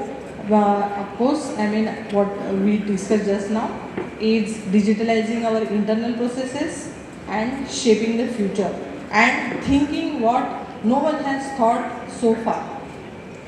So, many of you might be remembering when Sam Altman, you know who is Sam Altman? So when we visited early this year, so that time there were a lot of talks about how the startups and what kind of investments are done, how the startups are working in India. So that time, there were a lot of talks like these people were talking like our 10,000 billion versus your 10,000 million investment in India. But India has a lot of scope on that. So, that time in the entire conversation, one message which, if you have learned, or if you have read that conversation, or if you have seen those interviews when Mr. Sam Altman met Mr. Modi, so that time the one message which he gave, which was very, very important, and I remember that, like he said, why to focus on what others have done, when we have a lot of scope to do what people have never thought of, and we have a lot of opportunities with the strong infrastructure in India and the policies. Government has done a lot. Government has done its part, and we have policies, we have infrastructure, and when I'm talking about government, I wanted to mention about the Niti Aayog and NASCOM and whatnot. Government has done a lot. So now it is our turn as a leader, as a student, as a newcomer, or as a experience holder. It is our turn to see like identification of the problem and how those problems we can convert into the opportunity. So going horizontal, as I told, like open agentic AI, that would help us a lot. But our responsibility lies in identification of the right problem, right area where we can implement it. That is what is our responsibility. Government has done his part, and then educating and making the right blend of people. So that is again a turn how we can do it. And reward is phenomenal. See, I mean, it is not only in terms of efficiency. It is efficiency, performance, your value creation in terms of the business. So that is phenomenal. So what is the path? Going ahead is focusing on what no one has thought of. So that should be our priority. And when I am talking all this, as an industry, as a leader, we should not forget our duty or our contribution towards the nation. And that is where what ArcelorMittal is doing for making India, it's just a glimpse over here. We are expanding in domestic steel to have, nation's objective of making 300 million steel. So we have been expanding in Andhra also, in Hazira as well. And creating high value products which can minimize the dependency on imports. So that is the second one. And promoting innovations in circular economy. So if you see, ArcelorMittal has done a lot of things on innovations. We have very good new technologies coming in. With the expansion, it is not only the scale, but it's also the products which are well known and which are never before done.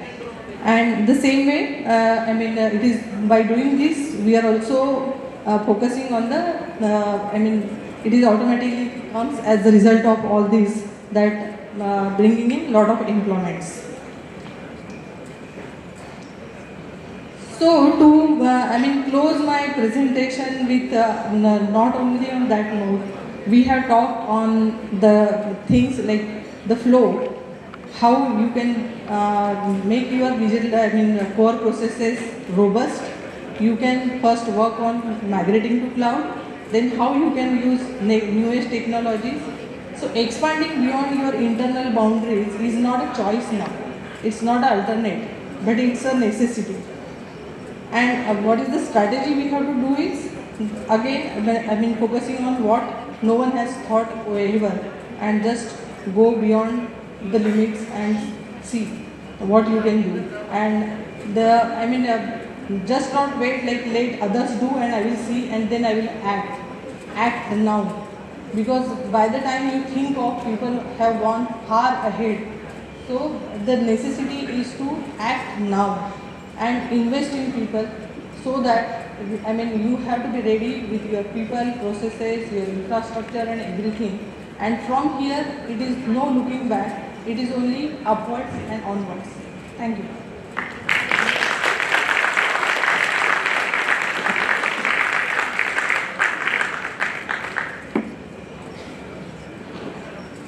I would like to have questions if you have any. I have focused more on the manufacturing rather than technology, because Mr. Sharma has already talked about technology. The other people will talk about the product and how the ecosystems work. From manufacturing perspective, if anybody has question, welcome. Yeah.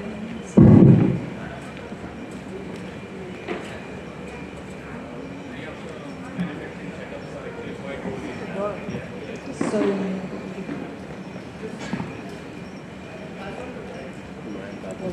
Mic up.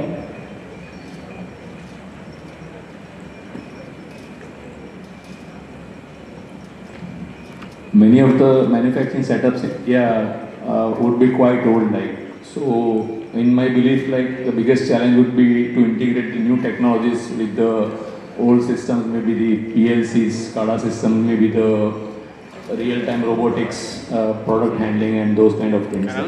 So, in many industries, actually, the workforce that joined 20-30 years back, they are going to superannuate. So there is a challenge to address the basic knowledge and how to transform that to the incoming new generation, as well as how to nicely, seamlessly and tightly integrate with this new technologies, so that the dream of this 5 trillion economy could be achieved. Any views on this? Yeah, you have banged on actually. See, what happens is in the manufacturing, we have the old people which really do not want to change easily.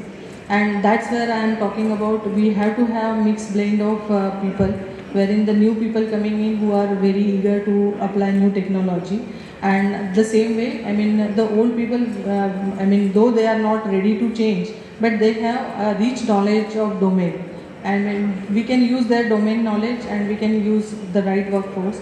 And as you rightly said, the integration, for integrations, we have to work on our core processes first, so that we can have harmonized processes and we can have standard templates which can be easily integrated to the PLC, SCADA, level 2 systems. Thank you. Thank you.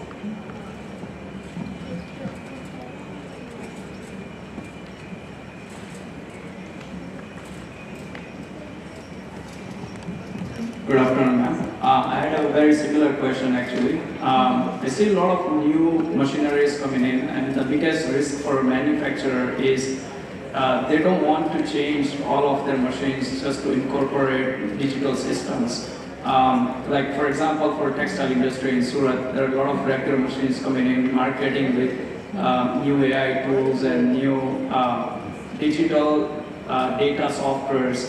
But there are not many technical companies which would have additional to like old generation Falcon machines or whatever.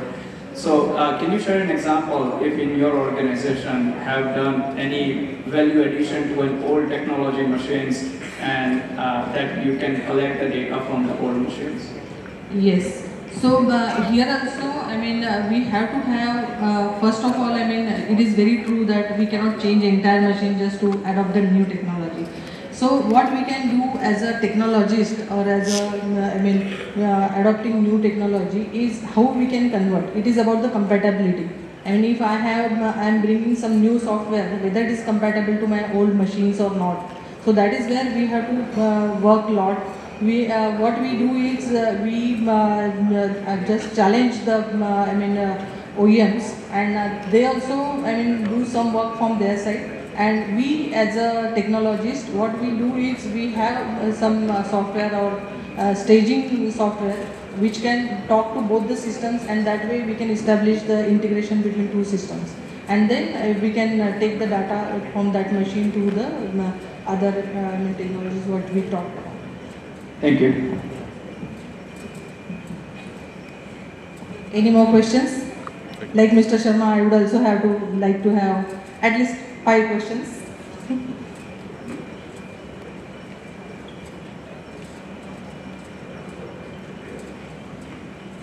Yeah.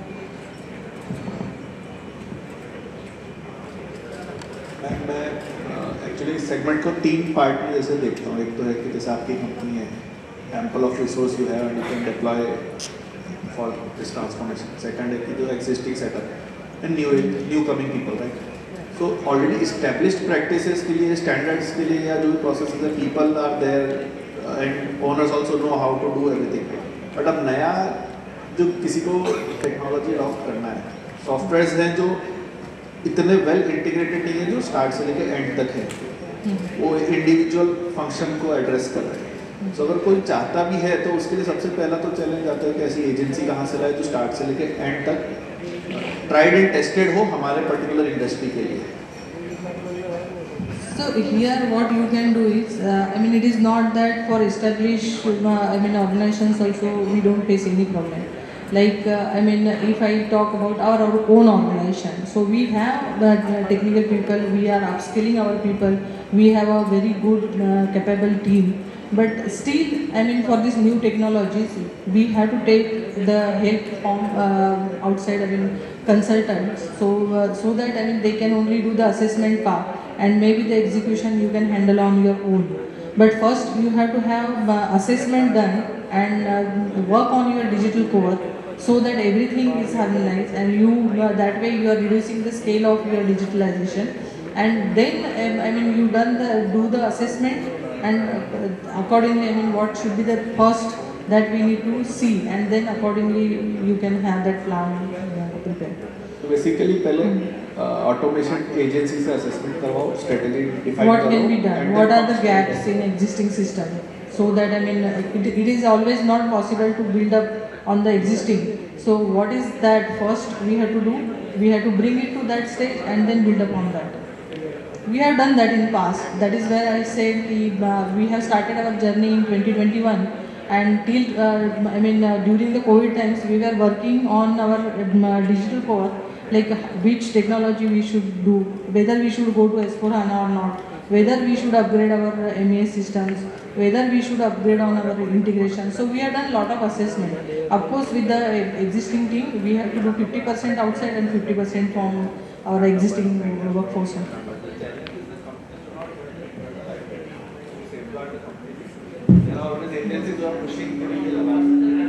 There you can take help of your core team members or the business people who know the function in and out. So they can act as a core team member and they can help the partner to have that assessment done.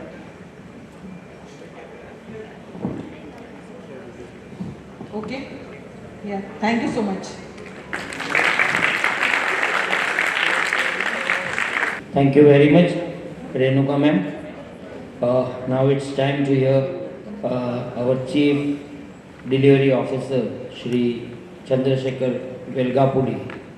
Mr. Chandrasekhar, who is currently working with TechSRES Software as a Chief Delivery Officer, he brings himself with over 35 years of diverse experience, including 25 years in its IT leadership. His impressive career spans renowned organizations such as LG, Polymers, Pepsi, Apollo Tyres, and JSW. With a strong background in MSc, Tech, and MBA, he has led impact IT strategies focused on his business growth, operational continuities. He is known for his driving IT enablement across international operation and aligning technologies with business and transformation goals. He has led global SAP's implementation across Europe, South Africa, and USA.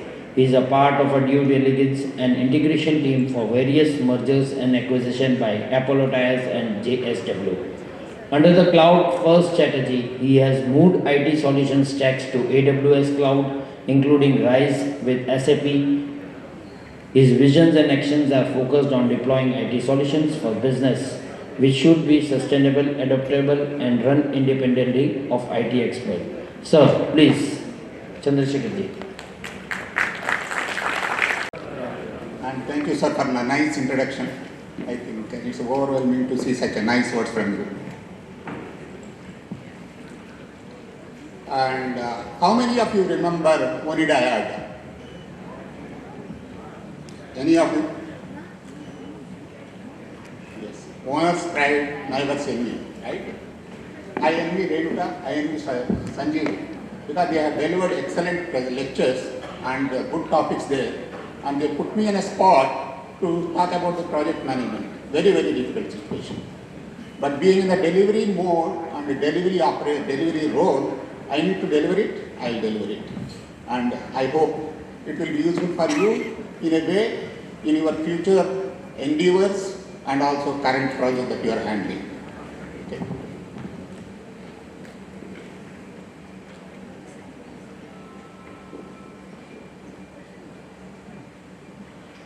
How many of you can relate the project definition, please?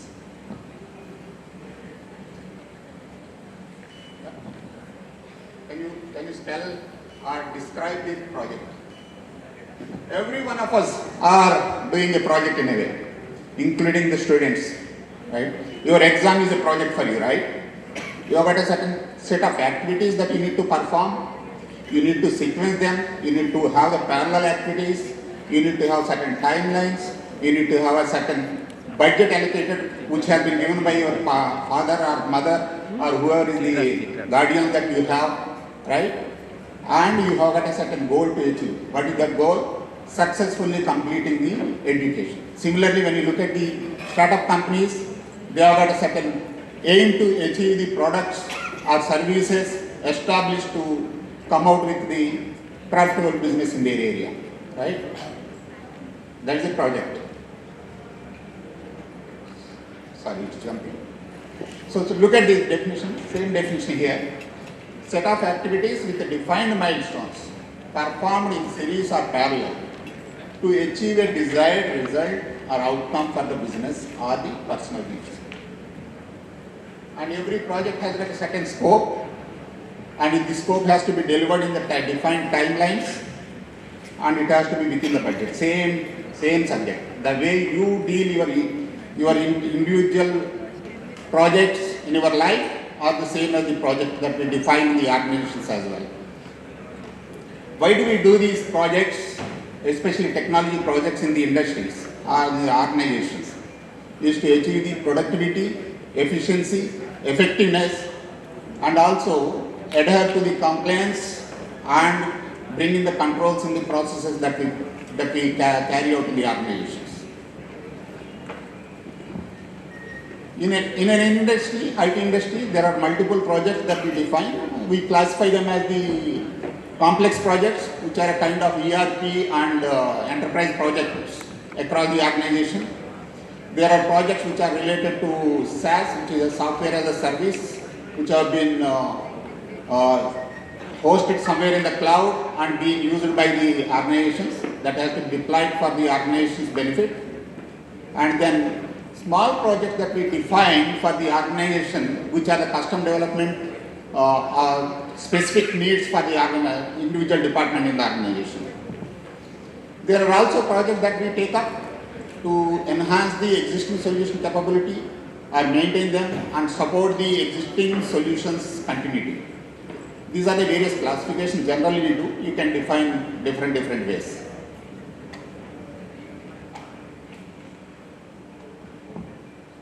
Do you relate the first statement? 70% of the projects failed in the technology area. 70%. It's a staggering number, including the startups when you look at it. If you look at the startups, 90% of the startups fail. 42% out of 90% is because they have started looking at the product which may not be needed in the market now. That means either you might have delayed the project taking up, or you have not envisaged the right product for the customers or consumers of the business. Right?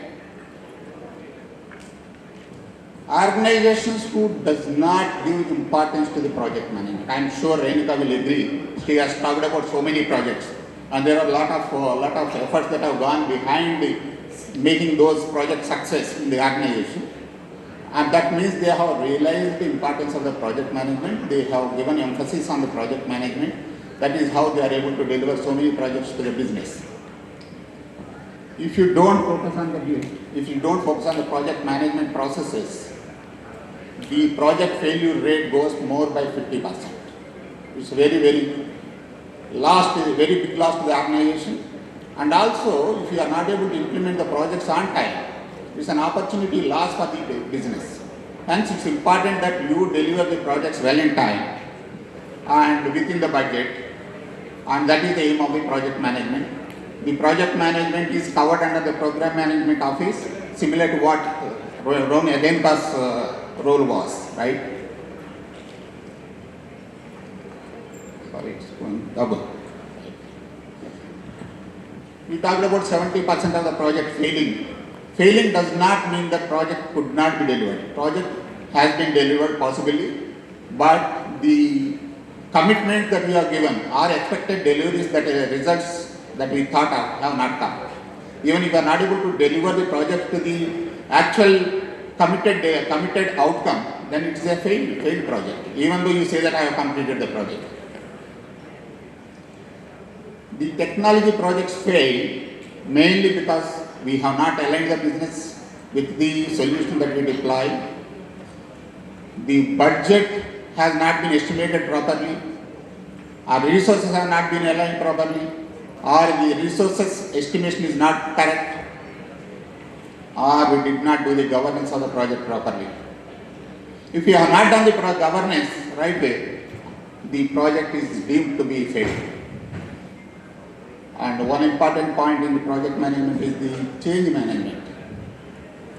If you don't have the change management established in the organization for any new solution deployment, you will face a lot of challenges in making that project success. Change management, to give a simple analogy, in India we are a right-hand drive, and we have got a left lane, right-hand drive, and we keep driving. If you go to US, it's a left-hand drive and you drive on the right side. If you don't train your mind saying that, okay, now I am changing from left hand to right hand to left hand, you are prone to make an accident. Similarly, if you don't train the end users properly, saying that this is the change that is coming in your business process, then you are not going to make it success. Hence, it's important that we make the change known to the people and make the people aware, saying that this change is good for them, and you have to ensure that they have given their buy-in to you to make your project success.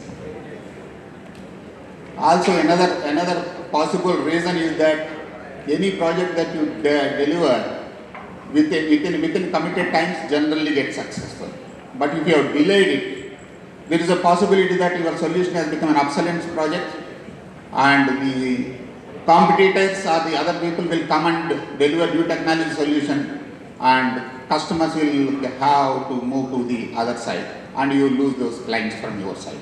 So it's important that you deliver well in time as per the commitments to ensure that your project gets accepted by the end users. How do we mitigate? Yes, we talked about the failures, we talked about the success rate that we have, but if you have to make 70% of failure to 50%, for example, that means you will be able to make another 20% success. How do we make that? Important point is that have a right governance. You have to establish the governance at the beginning of the project that you pick up, and follow the processes that have been laid down, and ensure that every stakeholder in the organization who is involved in the project is aware of what is the governance that is there, what is the scope of the project, what are the activities one has to perform, and within how much timeline they have to do. I will give one or two real life examples that I have come across in my career. It's not that I am talking about the current organization. I will give those examples related to my previous organizations as well, especially focusing on the change management. In my previous organization, we are supposed to roll out SAP and other add-on solutions. SAP is an ERP solution which caters to all business functions in the organization, almost all, if not everything. And that, after acquiring an organization in Netherlands, we are supposed to roll out SAP to that organization. And the problem is that they have got a legacy system that is being run there. There are negative characters which are there in the system because, example, I have developed a solution, somebody wants to come and replace the solution that I have developed, I will resist them. It's a natural phenomenon of the human being, right? I will not accept somebody else coming and saying that, okay, Chandra has developed it, it's a nonsense solution, let me replace with SAP, for example. I will also do the same thing. I will try to say, no, my solution is the best, please don't do it. I will try to create as many negative thoughts in the minds of the people as possible, right? That has to be eliminated. If that has to be eliminated, then you have to have the sponsorship support for you in the organization. So when I was doing the SAP rollout in Netherlands is the country which has got a complete opposite culture to the India. We have deployed and rolled out SAP to South Africa. South Africa and India on the same side of the culture, more or less. We never had a problem. I was patting on my back saying that I have done an excellent job. If I have done in South Africa, I can do it in Netherlands easily. I moved there with the same concept without even understanding what is the cultural difference between the two countries, how the people react in the other side, right? So we have moved there, technically we have done, and we said that we have told the top management saying that, boss, we need to have a change management. Change management is a part of the overall project governance that we create, but I never took it as a responsibility for me to deliver the change management in the organization. I assumed that is the responsibility of HR, it's the responsibility of top management. So my job is to deliver the technology to the business and I should make it success. I left those items to those people. I moved on with the technology deployment. I have completed and rolled out the project by giving the trainings. Where the problem started. There are negative characters and the people who have not been taken through the change management process started comparing the old solution. Started comparing the old solution screens as well, saying that in my screen I used to have on the left side, but in your screen is on the right side. I am getting confused. I cannot do the business. This is one simple example. So that kind of a negativity has been populated in the entire Netherlands organization. And there was a board meeting that has happened. In the board meeting, people said that it's a nonsense. This SAP rollout is gone doldrums. And let's replace and let's go back to the old solution again. And they published saying that we have lost the business because of the IT solution SAP deployment is failed. What should I do? As a project manager, should I accept and move forward? I cannot accept. I said that I cannot accept the failure like this because I have done this similar exercise in other countries. Why not Netherlands? So we have got, sorry, I am taking a real life example to ensure that you get some insights in that, right? I said that, boss, this is not acceptable. I wanted to look at it. But the president has gone to chairman and they said that, no, we wanted to go back to the old solution. Then I have requested a Netherlands president to give me 5 minutes of time from him. So he came online on the video conference. I said that, why you want to go back? He said that I am losing my business. So I said, your peak business is coming in the month of July. Do you have time for me to come again back to Netherlands and understand what are the problems that we are facing and resolve them? If I am able to resolve those issues to the satisfaction of the users, will you be able to accept the solution? He said, yes, I'll do it. So then I have taken I know that there are no problems, but to satisfy the ego of the people or the change management requirements, I took 4 people along with me to Netherlands.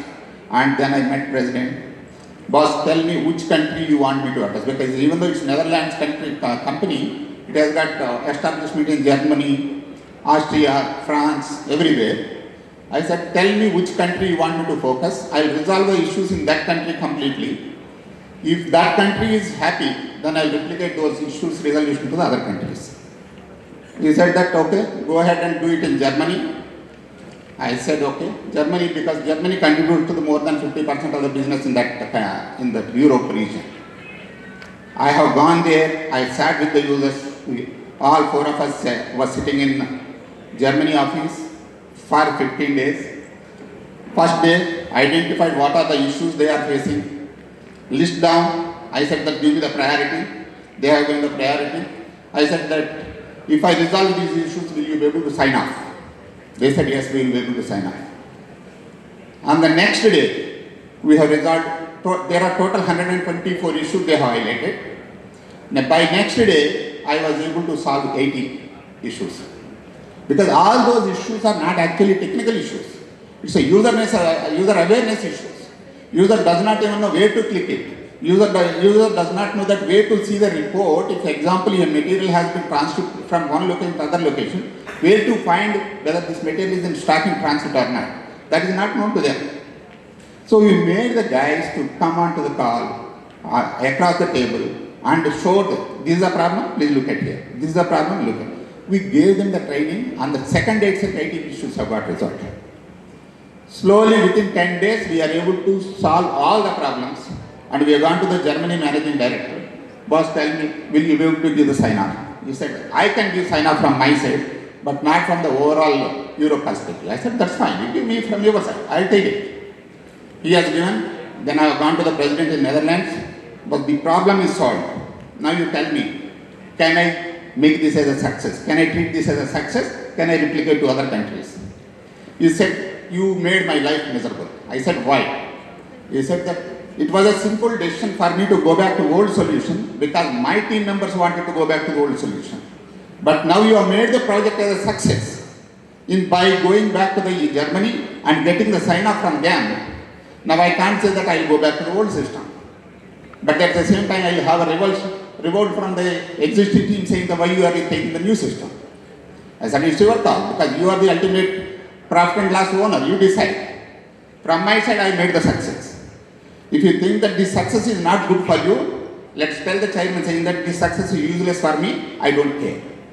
Then he said, no, let's stick to the gun. And he has called all the relevant people and tell them saying, boss, this has been made successful in Germany. Now he is going to put another 10 days of efforts. Before peak business comes in the month of July, we will be able to solve all the problems, we will go ahead. Then we have solved in next 10 days across all the countries. The project has become successful. In the next board meeting, they said that SAP is a very successful project and we are able to do the better business than earlier. That is the statement which has come in the quarterly report. That was one of the changes. Right? While I was patting on my back saying that I could do success at the end, could I have mitigated this earlier? Definitely yes. Have I known these problems, nuances earlier? No. I would have known that, I would have corrected myself. Right? I did not know that the cultural differences. The point is that when you are trying to take a solution to the business, understand their culture, understand their mindset, understand what their expectations, understand how they are doing it currently, and try to give the change management perspective to them. Tell them saying that whatever we are doing is good for you, not for me. If you are able to convince and have the buy-in, your project is success. That's the change management perspective, right? And second point important is that adoption. While you have done the project, you have rolled out, you have successfully done it. If the business does not use it for their business purposes, if they don't continue to use the system and they go back to the Excel sheet or paperwork, that over a period of time, it dies, right? People will keep saying, right, you don't need to cut the tree, but you keep cutting the tree, the tree will die. Similarly, if you don't use the solution to its effectiveness, the solution will have its own death. You don't need to bother about it, it will die. And you will continue to lose the business, right? And in the adoption, you need to bring in the user community on your side, create a KPIs for the user community, have them as a part of their careers. IT solution deployment cannot be a responsibility and ownership of IT. It has to be the responsibility and ownership has to be taken by the business people. The ownership will come only when you ensure that they have got these KRAs or KPIs built into their performance management. If you don't put in their performance management, they will treat that it's IT project, I don't care. But these are the things which happens within the organization. And how to improve the project success rate further, right? Whatever I said earlier are the important aspects which can mitigate the problems, but how can we improve it further is that don't replicate the inefficiency. Example, you are going for an IT solution deployment or proposal with the business. Don't accept the as-is situation if you think that there is a better way of doing it. I can give you one more example, is as recent as last week.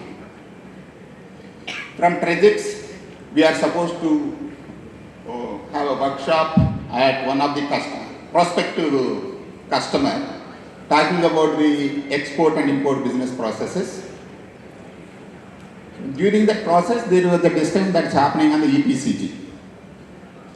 They said that we have got a huge problem. We get the EPCG license. I hope you understand EPCG, export promotion capital goods.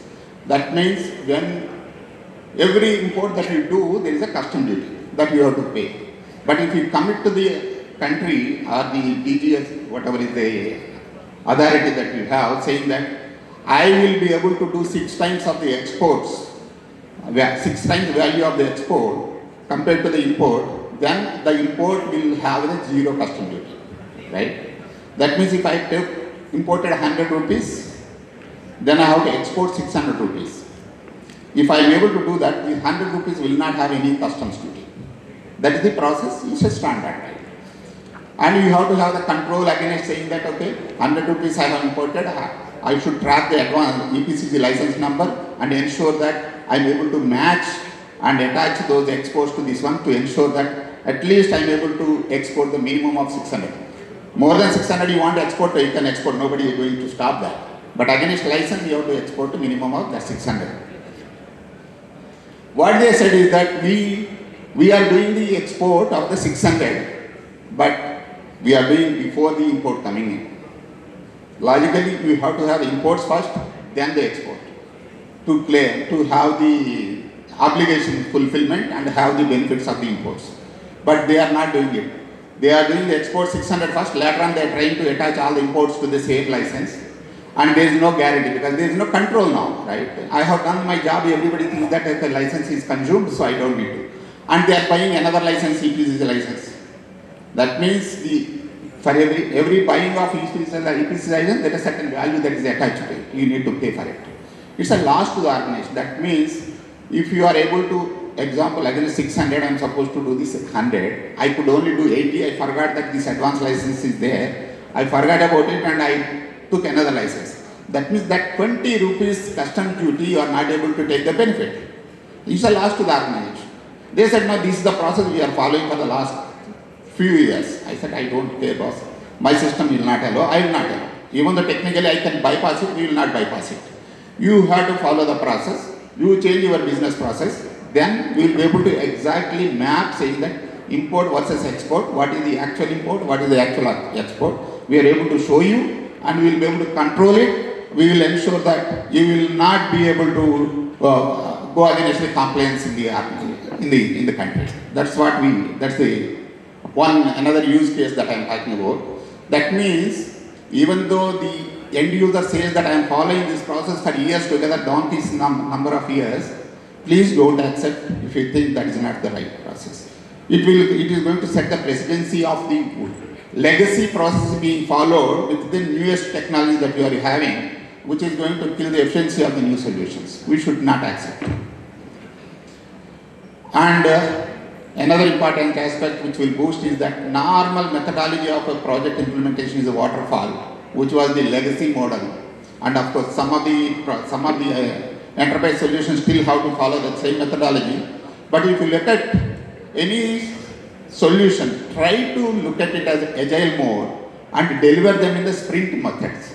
That means take a small portion of the overall project, split into various sprints, keep delivering it, keep showing the results, and take the concurrence, take the sign off. You are successful. This is successful. Are you happy? They say happy. Okay, next checks I am doing. Say another set, go set by set. Then you will be able to achieve the complete solution deployment in successful manner.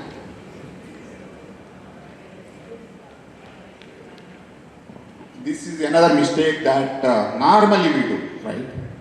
Whenever we deliver the IT solution to the business, we focus on the transactions, okay? He has to do the production, PO creation, he has to do the sales order creation, he has to do the invoicing, he has to do billing. We will create all the things, and people who are doing the transactions, yes, they will be able to do it.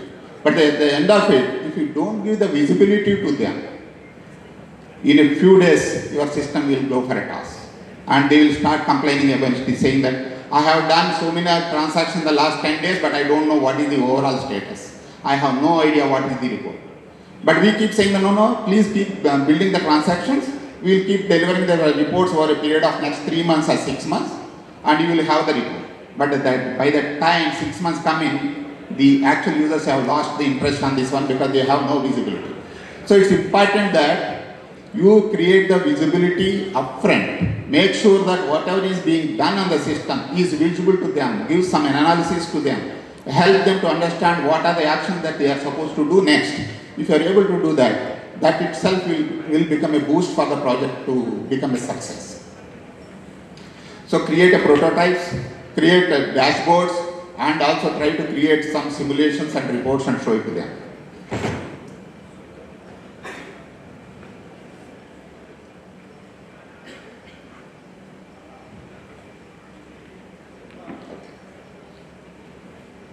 So for this to happen, all these projects to become success, what is that we need to do? We talked about the various aspects, right? So we need to have the project governance structure in the entire project management. We need to have the steering committee, which is the kind of top management who, including the sponsor. Sponsor is the person who generally gives the funding and he is the owner for the project. And steering committee should consist of the sponsor with the top management who is responsible for the businesses. And then you have to have the right program management office to ensure that the projects are being tracked in a well controlled manner. And then you have to have the functional and technical leads, right functional and technical leads. Here again one example I will give. For any project that you pick up, you need to have the right resources. Be it internal project or external project, it is important, right? In one of my previous organization again, there was a SAP rollout that's happening, and it's moving from legacy system to the new system, and it calls for a huge resources requirement. And as a project team and the vendors together went and met the vice chairman and said that, boss, we need a support, we need the excellent resources to manage this project. My vice chairman was supporting because he has seen the failure of 2 previous ERP solutions in the organization. He said that I will not make this project fail. This project has to be successful. Let's call all the top functional heads. He has called all the top functional heads, make them to sit in the cabin, and he said that I wanted to give the reward to all the top number 1, number 2 successors of you in the each department. Please note them, list their names and give it to me. All of them, fatapat, they have given the immediate number 1, number 1, number 1, number 1. He said that take the list. He said that tomorrow once they are not with you. They are going to be in the SAP project and you have to find alternatives for these resources. Please ensure that you run your businesses, and if any change, any knowledge transfer has to happen, he will spend every day 2 hours to do the knowledge transfer for your next successor, but it's only for 10 days. After that, he is not available and he is working the project. That is how that project has been made success. That means the commitment from the top management, the sponsorship from the top management is very, very important. When you try to roll out a project to the organization, please ensure that you get the buy-in from the right resources, buy-in from the top management for your customers. And it's also good to have the scrum masters in the project to ensure that they track the project, they remove the bottlenecks, they help the cause of the project success in the organization. We also need to have a various stage gates. Any project when you are delivering, please ensure that you create the stage gates and review at each stage gate and have a sign off before you move to the next stage. Normally what happens is that, okay, I delivered one stage, I will say, boss, I have delivered. People say that I will keep reviewing this document, please go ahead with the next stage. I will move to the next stage. After 2 stages, 3 stages, the first stage comes, say that all this is nonsense, it's not working, bullshit, remove it. Then what do I do with the next 2 stages? It's gone, right? I have to come back, again start from the beginning. It's better that you complete the stage 1 review and sign off. Every stage you do like that. You get the sign off, then only move to the next stage. If they say that we want time, you say that I will hold till the time you sign up, but I will not do the next activity. If you are able to take that stand, obviously they are on their toes, they have to do all these activities on a fast track, and they will do it in the interest of the success of the project for their organization. You need to have a risk and issues. How many of you know the risk and issues, right? Probably I will explain, not to ask the question, it's not right to ask the question as well, right? Risks are the in any project, you see that some of the activities which you see that if I don't perform this activity, this may become a showstopper. That means it's an advanced notification that is coming to you to ensure that you mitigate that risk. If you are not able to mitigate that risk, it will become an issue. If it has become an issue, you have to be on your toes to resolve that issue, otherwise the project will not move forward. It becomes a failure in terms of the delayed delivery, in terms of the extra budget, or in terms of the scope changes that happens. It's better that you do that well in advance. So hence, if you don't address the risk, it becomes an issue. But both the risk and issue, because all the risk you cannot address immediately, some of the risk may become issue. it's important that you manage risks and issues well in advance to before the target date that you have set for yourself. And have a frequent third party, that means third party when I say even example you are delivering a solution to the customer. Within your organization, have a person who is independent of your delivery side to audit the progress and the deliverables that you have done and verify, and they say that okay, the quality is fine, let's move forward. That kind of audit you have to do to ensure that you are delivering the right thing to you, rather than you go to them and come back again and revise the solution based on the feedback that you receive from the customer. It's better that we have our controls before we move to the customer. And create the performance dashboards well in advance.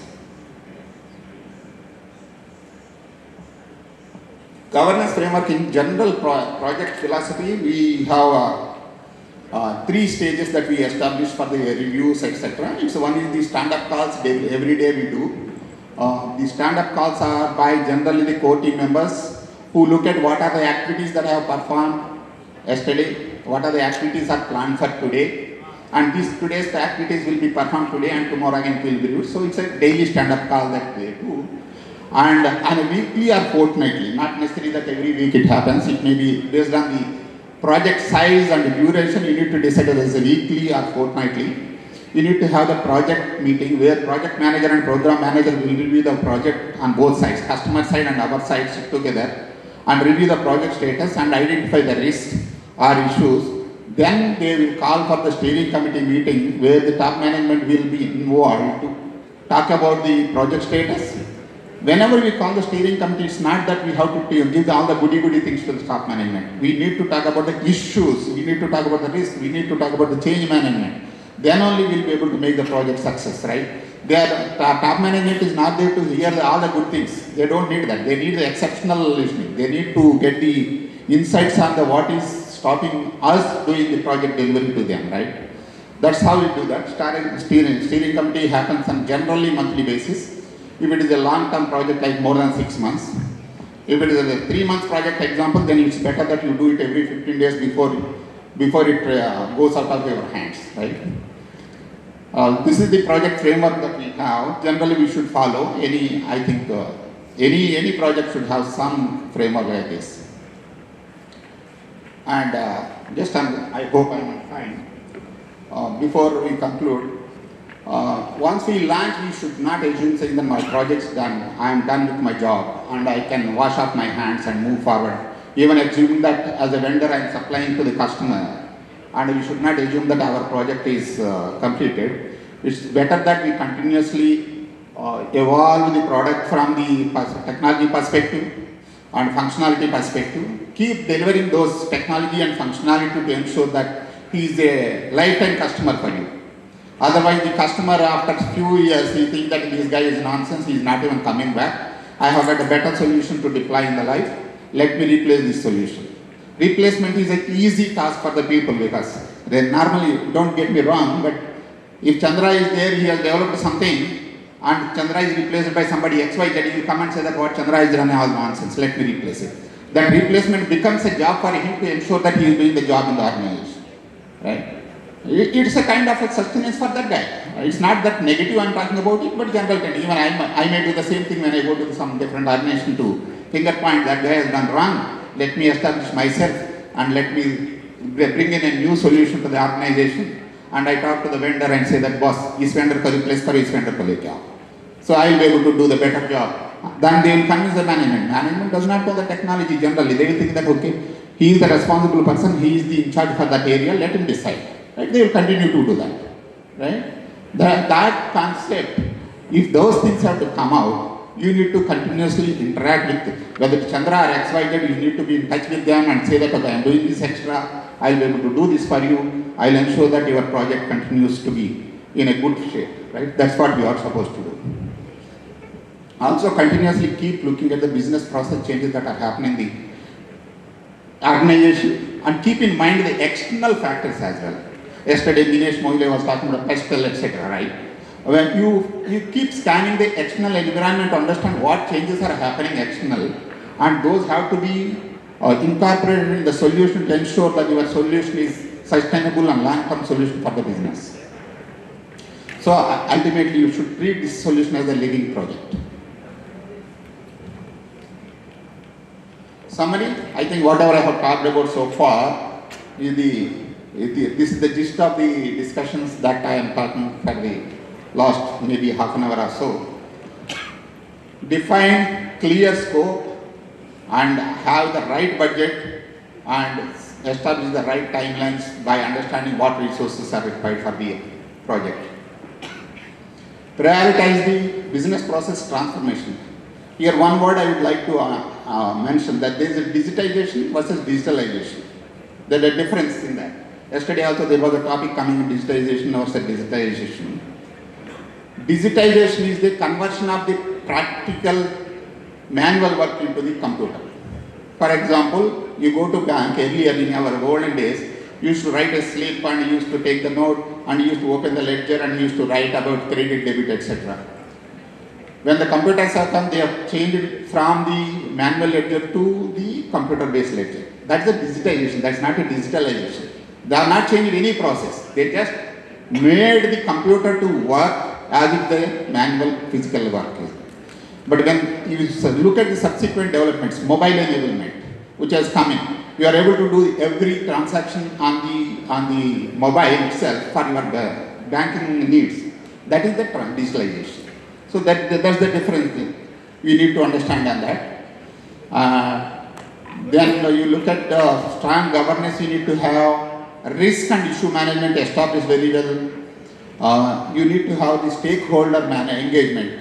Whoever is the right stakeholder, continuously keep engaging. Sometimes you may know that this may not gel well, but when you talk to the customer and when you talk to the stakeholder, he will give you insights on how to handle that situation. He will help you in a way. It's better that you go upfront, keep talking to them, take their suggestions and move forward on that. As I mentioned, deliver visible outcomes and results early. Follow the agile methodology to the possible extent. And adoption and training is very, very critical, which is important. And evolve continuously post-launch.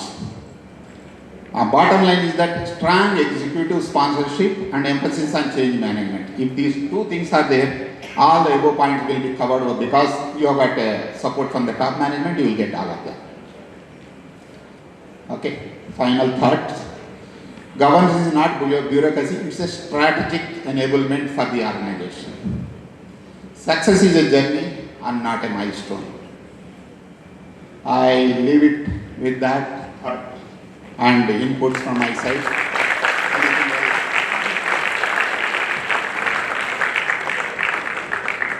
Any questions?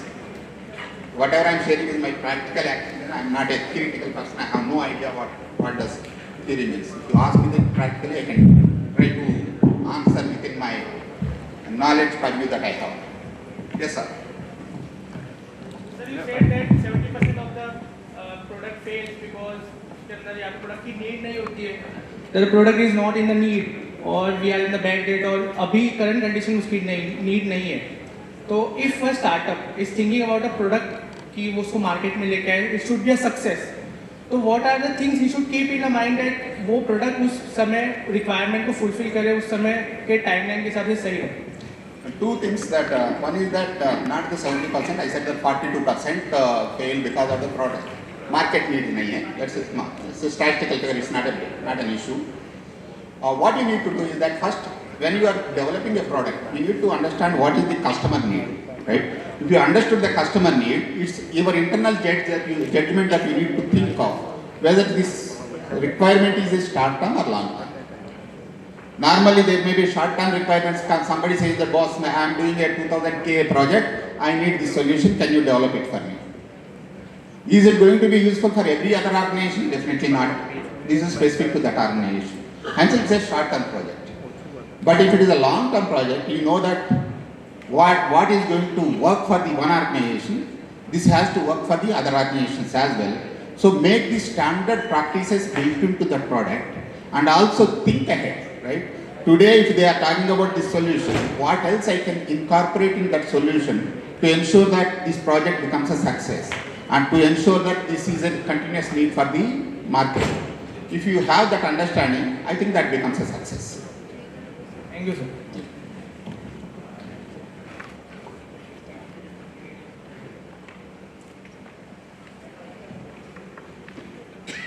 Yes. Good afternoon, sir. Good afternoon, sir. In my previous project management experience, I used to work for a company as a project manager, and we used software called N8. It is widely used in the construction industry in North America.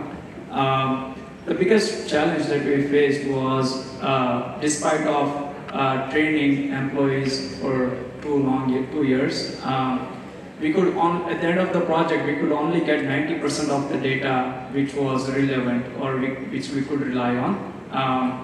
Do you think using this software and only getting 90% output from this software would be considered a success of utilizing the software? And second question is, what could you do apart from training that you can get people to input the right data? Okay. Two things here. 90% data is sufficient. Please, yeah, sit, no problem. 90% data is sufficient or good data. It depends on the data type, right? It's not necessarily that, don't look at the volume of the data. Look at the criticality of the data. 80-20 principle, if you look at it, if you are that 80% of your data is coming through the 20% of the overall this one, that itself is a good data, right? So you cannot judge based on the volume of the data that is coming in. Number two, if the data is not coming 10%, that means is that data not relevant for your analysis? Is that data not relevant for the business to look at it? If you understand that 10% you can ignore, right? That's not a problem. How do you bring in the next question? Have I answered your question first? Okay. How do you bring in your entire data to come in? It is a simple logic. If you give the user awareness and keep the stakeholder engagement, explain the benefit of using the solution, and you have to show that practically what benefit they are going to get. Theoretical, they will not accept. Everybody is intelligent enough nowadays, right? They will not accept any theoretical aspect. You try to create simulations saying that, boss, you give me this data, I will show you outcome. You show that. Ask them to experiment with that. Ask them to use it for few days. And if they are happy, why they will say no to that, right? They will be getting benefited. They will accept it, definitely. Yeah. Any other question, please? Yes, madam. First of all, thank you, Mr. Chandra. You have given very good insights and practical examples about the cultural management and handling the stakeholders. So that was very good insight, and I can easily correlate to that. Just one question, and I am eager to understand from you, since you are, giving practical examples. Yeah. About managing the team, internal team, and availability of the internal team, especially in case of when we are implementing new age technologies, where it is a niche technology and you don't get consultants easily. Correct. So how can we manage it without impacting the project timelines? So that was the question. Okay. Yeah. Good question. You are on the same side, obviously, but the question is important. Normally, I think there are two aspects to look at it. One is that when you have got resources and when the new technology is coming in, you are going to have your captive resources, your in-house resources to manage the solution. If that is the case, I think it's better that you spend a good amount of time in upgrading their skills to ensure that they will be working on the new technologies rather than depending on the external resource where you think that the external resource availability is a question mark at this point in time. If you think that this solution is going to, this technology is continuously evolving, you may not be able to do the skill upgradation for the internal resources continuously. Better tie up with the external company to give the responsibility to them to ensure that they have got the right resources. You may have to shell out more money there, but at least you have got a long-term support. That's what is my view. Thank you. Okay, if there are no questions. Yes, one more. Yeah, hi, Mr. Chandra. Yeah. Chandra is the program. So, based on your past experience, have you come across a PERT CPM method? In your PERT and CPM method? Critical pass. Correct. And maybe you can, light on this. So, based on your past experience. Correct. But I don't think I have come across that, unfortunately. I did not come across that point.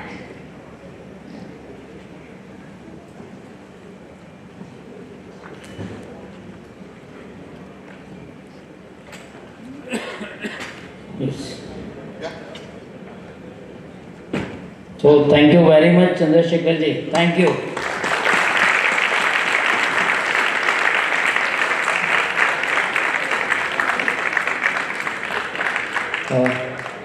Mitra, we have two enlightening sessions to be followed and will be delivered by two Sanjays. तो हमारे यहाँ पे अभी दो संजय आने वाले हैं. And I welcome Shri Sanjay KV, Director Solution Engineering, SAP India Limited. He will be elaborating on adoption of enterprises solution for next level growth in area of finance and logistics. Before he could start, Sanjay is a seasoned supply chain logistic professional with 20 years experience. He managed global complex globally supply chains engagements, LED cross functions teams and driven process improvements. Currently with SAP India guiding and enabling the organization in the supply chain transformation. Sanjay ji, floor is yours. Please. You have been hearing a lot about technology के बारे में सुन रहे हो, adoptions के बारे में सुन रहे हो, right? So अब क्या करें? कुछ और नया सुने या उसी में कंटिन्यू करें? Right? So I am from SAP. So हम SAP में अभी क्या कर रहे हैं, कैसे कर रहे हैं, ये के बारे में तो सुना है, ये हम यूज़ भी कर रहे हैं, राइट? आप लोग यहाँ पे हो तो आगे जाके आप कंपनीज में ज्वाइन करोगे, खुद के कंपनीज बनाओगे, राइट? वहाँ पे सिस्टम्स लगेंगे, सिस्टम्स में AI लगेगा, राइट? तो वो AI कैसा दिखता है या क्या क्या कर सकते हो उसमें, उस नज़रिए से देखते हैं एक बार, राइट? So पहले the first topic that I would take up is on the logistics. Government of India has been working rigorously to improve the logistics areas. Why it is so? Why it is trying to improve it? उससे क्या फायदा होने वाला है? Yes, the cost, connectivity, utilization. अपने पास कितने modes हैं? हम तो खाली देखते हैं कि रोड से ट्रक जा रहा है. ट्रक गाड़ी पे जा सकता है, ट्रेन पे जा सकता है, right? That's where the initiatives are. So उसमें से एक है गति शक्ति, उसके बाद में बाकी प्रोग्राम्स भी जो बनाए हैं एक गवर्नमेंट ने, और लॉजिस्टिक्स पॉलिसीज़ भी हमने वेरियस लॉजिस्टिक्स पॉलिसीज़ भी गवर्नमेंट ने लाया है, क्योंकि the reach of that has to be more to the people, right? And as faster we connect, as faster the material reaches, it all becomes more efficient, right? Apart from that, ये तो logistics policies थी, और भी policies हैं. Of late, very interesting is our GST, right? Government is bringing lot of changes. That changes are driving the cost, whatever we spend on each of them, right? वैसे ही the other part which government is also rigorously working on is on the ULIP. What does this do? This is that integration that brings all the logistics areas together, bring that visibility across, right? Then digitization. Digitization में क्या कर रहे हैं? We have heard about e-invoicing, e-way bills, ये सब की भी integration हो रही है. इससे क्या हो रहा है कि जो एंटायर प्रोसेस है वो सीमलेस हो रहा है, डिजिटाइज हो रहा है एंड ईज ऑफ यूजिंग हो रहा है, राइट? पहले जब ईबे बिल्स हमें जनरेट करने होते थे तो हम we had to depend upon somebody sending it, somebody signing it, somebody confirming it, and any changes it used to impact a lot, right? So to eliminate this and to have a seamless process, that's where this digitization process has started from, right? So AI का हम बात कर रहे थे ना? Can you look at this image? What does this say about? नहीं यार, बहुत simple answer है. It is as simple as it's a AI image, right?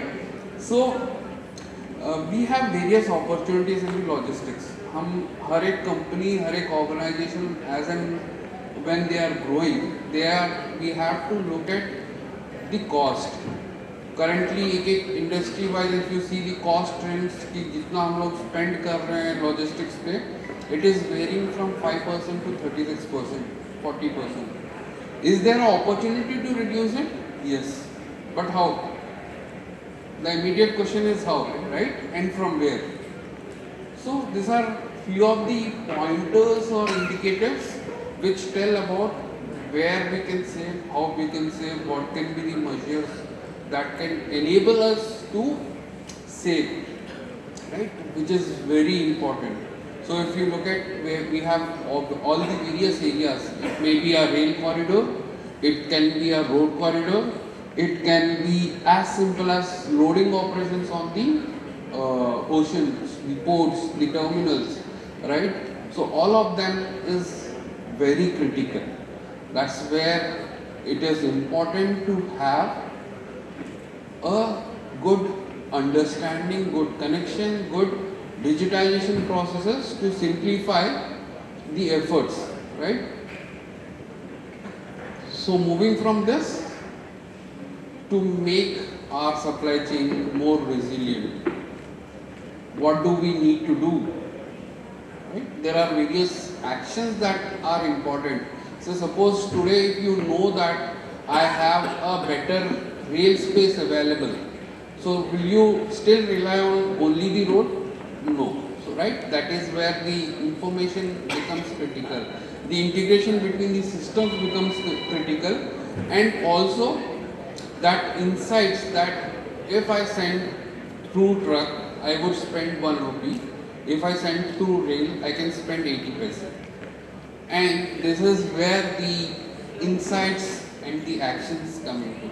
So each one, when we execute, when we work, there is a lot of manual efforts, right? And that's where we have been from morning talking about the AI coming in, right? It is not that AI would replace humans. It is that AI will again assist humans.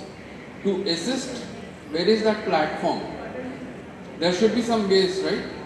You just can't go and tell AI ki do a flight booking for here to Surat to Delhi. I want to send XYZ material. For whom you want to send, why you want to send, whether he is your partner, whether he is your procurement guy, or whether he is your customer, right? To whom you are sending, why you are sending, right? All those things is what it is about. And that's where we as a SAP looked at each of these steps, each of the processes, how SAP can enable you, how SAP can enable those critical points to transform change, right? Renuka madam has been working continuously. I have been part of those few of the initiatives that madam was driving, right? Similarly, there are improvements that comes, and there are changes, there are values that come in, and those values is what a real transformation is, right? So we have been working across various industries, and we have been seeing the challenges of the logistic leaders. Who are logistics leaders? So those who are looking at the core of movement. One pillar is your manufacturing. Though you have manufactured, the second core becomes, or second pillar becomes very critical, is the logistics, because you have to move the goods, you have to store the goods, right? If you have produced, say, biscuits or some food products, what is the next thing that comes into your mind? What do companies do? storage, proper storage of them, right? Once storage is done, what is the next step? Making it move it, take it to the near customer. Say we have retail stores, we have shops, ये सब पे अब material पहुंचना भी उतना important है जितना मैंने प्रोड्यूस किया, और रैंडमली पहुंचना है, कैसे पहुंचना है, that's where the logistics is. और ये सब को एग्जीक्यूट करने में there are various factors that affect, right? So you are studying now, so what are the factors that affect you? सुबह मेरे को उठना नहीं है इज द फर्स्ट फैक्टर, काम ज़्यादा रहता है, वो होमवर्क ज़्यादा रहते हैं is the second factor, subjects boring है इज द थर्ड फैक्टर. यार ये सब पढ़ने नहीं देते ना, this are the external factors for you people, right?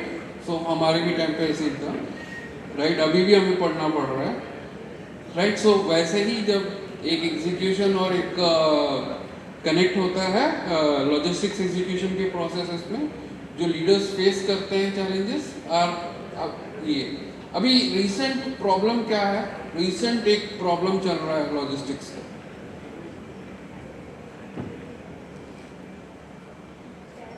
US tariff, right? Which is impacting. We don't know whether we want to send or we don't want to send. What would it happen when the goods would reach there? Tariff तो 50% लगा दिया, आज के date में मैंने invoice regular cut किया, सारे taxes मैंने रेगुलर पे किए. If what it happens, all the materials goes there and there is additional tax. How to address that, or how quickly I can adapt those changes? There are many companies we have been speaking that due to these changes they are holding their stocks, they don't want to send it, right? So that's where there are external forces, and internally we there are challenges, right? So addressing this is one of the critical day in day out of a logistics leaders, where they focus and they think of innovations, they bring a lot of changes to enable that, right? That's where the objectives, or that's where to entirely handle this, what are the benefits that would come out when you resolve this, or how efficiently you can resolve this is the critical thing, right? And what logistics side looks at it, how quickly or how fastly we can react to it, right? First thing is, it is not, one is the planning of it, more than planning, reacting to the challenge that has been thrown up is more important, right? So because planning is a day in day out job that they do, so that's a set process that flows in, but there is a challenge that has came up, right? This year one of the industry's biggest problem or challenge it has been is AC market, right? So every year there is a huge demand for ACs during March to June, July, right? What happened this year? Why was it challenging this year? India में गर्मी बढ़ी नहीं, अब गर्मी बढ़ी नहीं तो so mostly what we see is north, right? यहाँ पे 50 डिग्रीज की हम टेम्परेचर्स होते हैं, 52 डिग्रीज तक का टेम्परेचर जाता था. This year it didn't cross 45. So people didn't need ACs or didn't purchase ACs as expected. What was the flip side of that? So people, लोगों ने प्लानिंग करके बैठे हैं, लोगों ने प्रोड्यूस करके रखे हैं पूरे स्टॉक को, and everything is in warehouses now, right? That's a problem. Now how the logistics leaders act to that? That becomes a quicker decisions that they have to make, whether they have to hold the stock, reduce the production, right? It has everything has a backward integration, backward challenges, right? How do you address that, right? And then the agility, resilience is what it comes from, and at last companies किसके लिए बनाते हैं? Customers, right? So fashion industry हर 3 महीने में नए dresses design करती हैं, जो बाकी मोबाइल्स वाले हैं एवरी ईयर नए लॉन्चेस करते हैं to make customer happy, to make customer satisfied, right? So that's what it is all about. कि Amazon ने अगर बोला कि मैं 2 दिन में डिलीवरी करना चाहता हूँ एंड वो 2 दिन में नहीं आता है तो क्या होता है? We rate it 1 star, right? And if it comes in 1 day, yeah, it is a 5-star rating, right? That's the delight and that's the experience that we get from, right? So that's where the entire thing is about कि how the customer is getting serviced or satisfied, उसको move करने में कितना effort लग रहा है, उसको कौन से location पे मिल रहा है material कि वो faster move कर सके and properly store कर सके, and at last real time visibility. जैसा हम वो बोलते हैं ना Amazon में कि अब this order has received, order has been picked, order has been shipped. What is that? That is the real-time visibility where you can track it, right? And then the collaboration across. ये collaboration, when we in a logistics world, we have to see that how we do handshaking between all of them. So somebody is taking my products to some places, can I pinpoint it, right? So this is where we talk about. Whenever we talk about supply chain, whenever we talk about best in class supply chain, we look at the efficiencies as the first step, then the resilience, and then the orchestrations, right? And each one has the underlying that when you talk of efficiency, it is all about digitization. How you can digitize it, how you can connect it, then adapting those things to make it more resilient. आप daily उस चीज़ को use कर रहे हो to make more better efficient things, and then orchestration all is about the layer of automations, और this is the layer where AI comes into picture, right?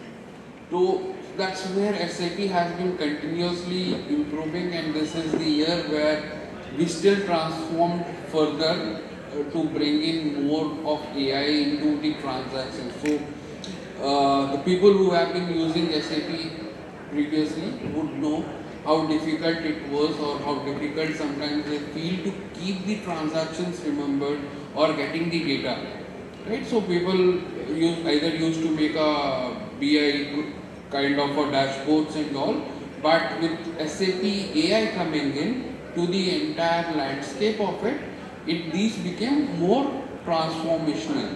So definitely, so what was the underlying architecture for that, right?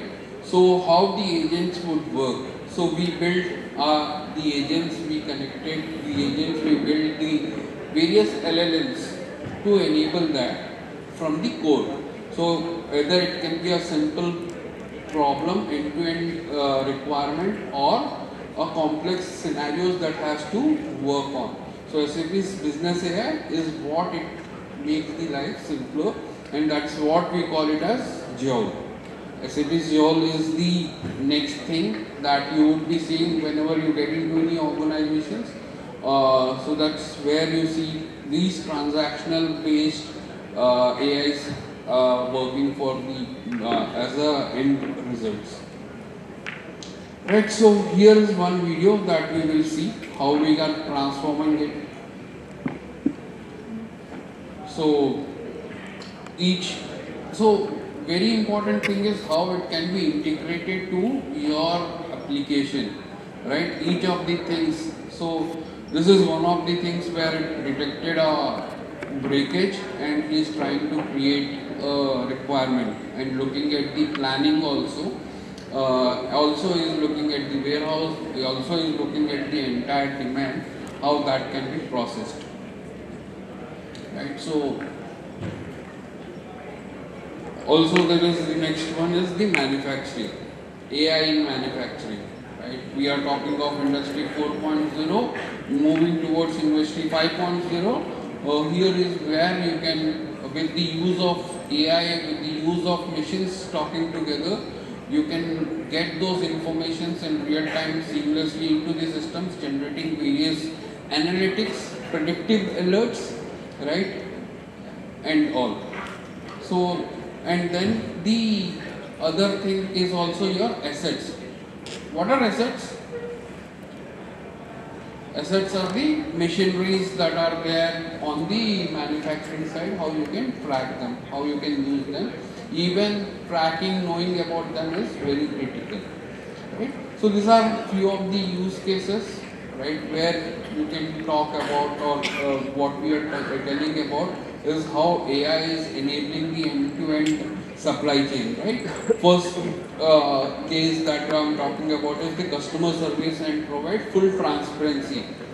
In Amazon, we have seen it, right? How it happens in SAP is where we have the application that does that gives you the real-time visibility, that gives the end customers there that this is the real-time information that is coming in, or what is the time the vehicle will come and how the vehicle is moving all across, right?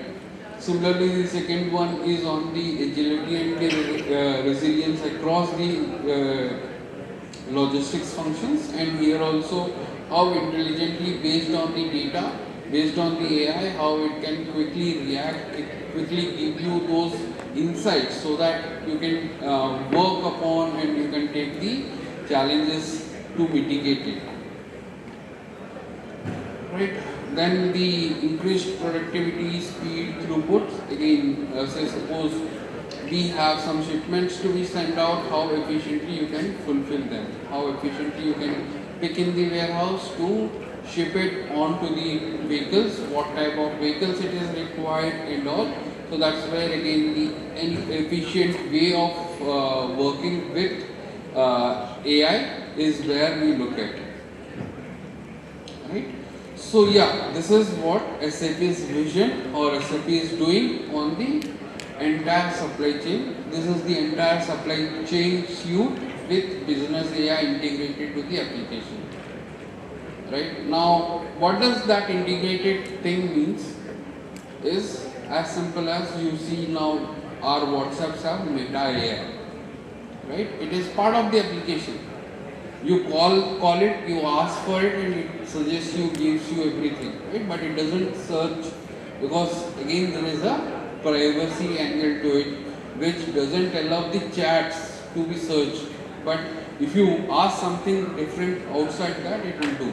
Whereas this is the opposite of this, because this is your own system, you are the user, you are the consumer, you will get that information whatever you ask, right? And that's where the entire portfolio of supply chain logistics looks like, right? How does it get enabled? So when we talk of enabling, what is that? We are making the customers, or for us customers, making you work for, right? And what is that you are getting, right? Managing the risk and disruptions, automating the process and various tasks that are there. Then the best decision on the enterprise information. So it may be the information that is across the applications, the core SAP versus the end goal, right? The sustainability goals. Sustainability is one of the key government initiatives. What does sustainability means? It's all about how efficient, how greener you are doing your transactions and you are able to record them, right? So I want to quickly show how this resilience and integrated supply chain looks like, right? So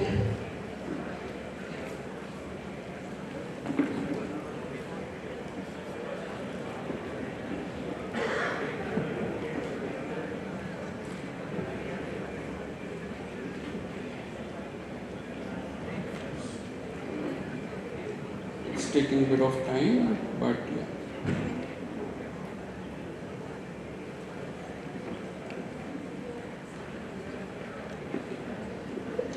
Right, what do you see here? A map, few lines, right? Do you get anything from this? Try to understand anything? So, yes. So these are the various routes. This is the ocean routes that a vehicle or ship will travel through to do a end-to-end supply chain. Now here there is some alert. It says, right, there is an issue at one of the port from where my material has to go. Right? And I identified that that is a risk for me, or system itself has identified a risk, and the risk includes the cost. That means I will, whatever I have produced or I have loaded onto the ship, if that doesn't reach in time, I will lose the cost or the orders that I have received from the customers. Right? To do that, what I will do is I will do a impact analysis. Now system itself have done the impact analysis of what it could be. So it shows that some 3.6 million euros is what I am losing if the material is not delivered on time to that particular location, which is in Germany from Bangkok. Right? So it is very high and I would lose all my revenue. So even there are various scenarios, if you can see, scenarios it has generated is what are the products that are there and how, what is the impact or what are the things that I can do. So now going forward, I can even do is just show me the scenario. I have selected one scenario. Under that, system has analyzed that what are the various options or alternatives I can take to mitigate that risk. Right? First thing it says is take a alternate route. Second thing it says is do a production, because it knows, system knows that where are my production units. And then the alternate transport mode means you send it by air in 2 days. Right?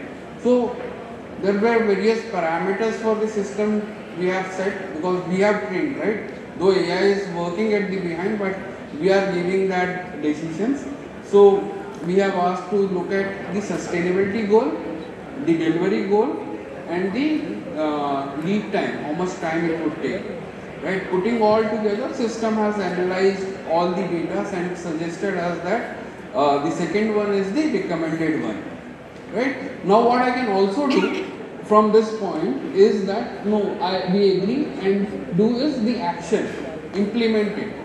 Once I talk about action, now it goes to the execution to that factory, telling that these are the things that we have to start producing so that we can fulfill it much faster.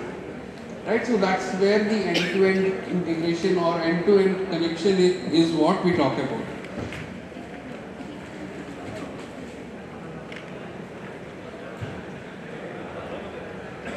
Right, so there are, interest. So the impact analysis is part of Joule?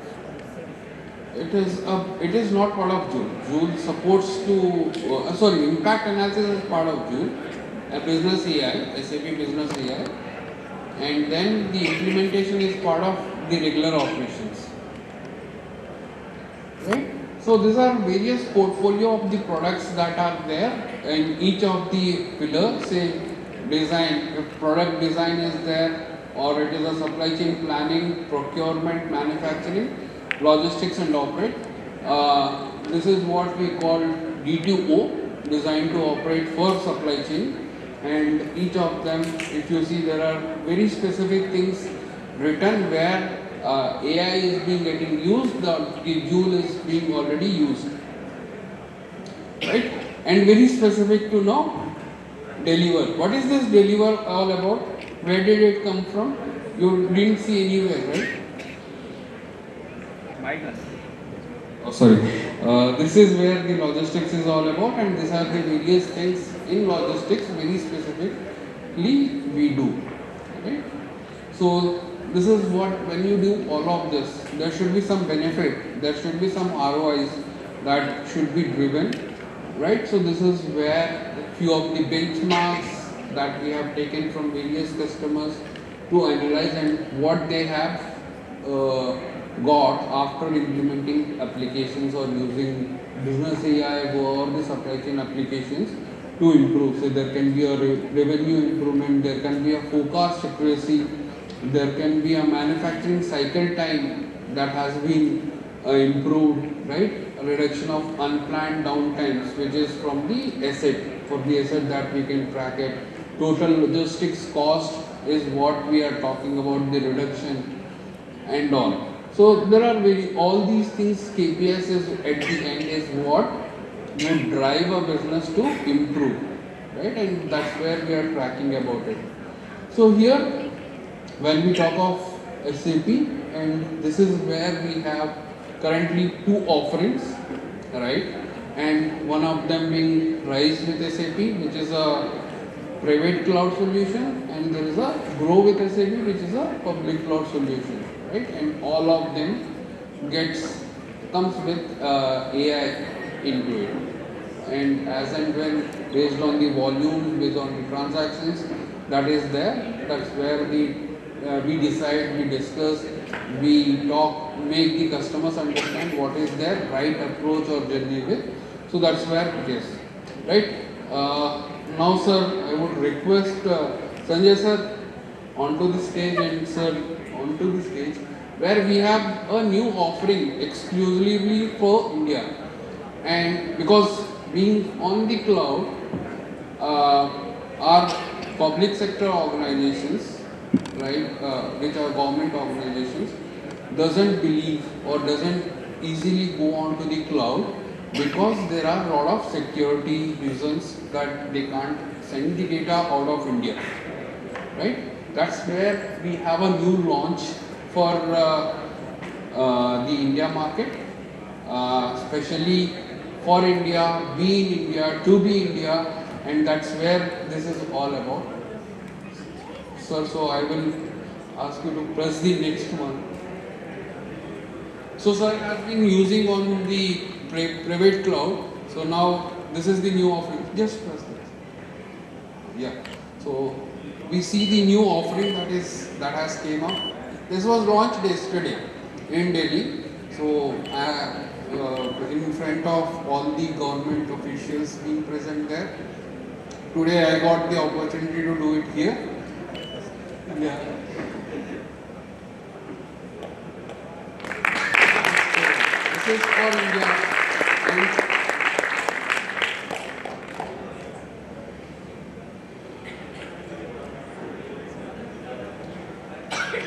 So we are emerging, we are becoming robust, we are becoming sustainable, we are self-sufficient in all across the sectors, and that's where our core strength is now with all the changes that are happening, right?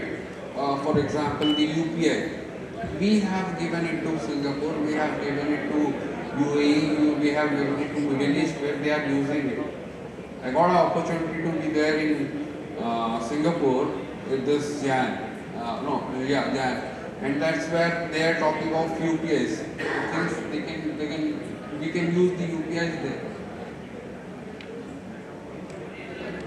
So that's where we are ready, that's where we are. The Souvenir Cloud is the new thing. We have heard about for public cloud, we have heard about the private cloud, but the Souvenir Cloud is for India, India specific, for the India to be in India. That's why the motive is to integrate in the India. Right? With that, I will end my thing. Any questions, anything that you have? Yeah, questions please. Yeah, hello sir. Yeah. I have 2 questions. Yeah. First is that since now everything is on cloud, and if people are using suppose SAP cloud, so do your company use it for identifying trends and all that analysis? Yes. Is it being used by the company or the client's data? No, it can't be. So anything that we are hosting, we don't even look at what it is. Like what Morning Sanjeev has told, that we can't look at. That's where our commitment to is. So we ourselves host in Microsoft Azure cloud, right? So any cloud, anything as simple as any transaction, even without cloud also, we are not supposed to see the data.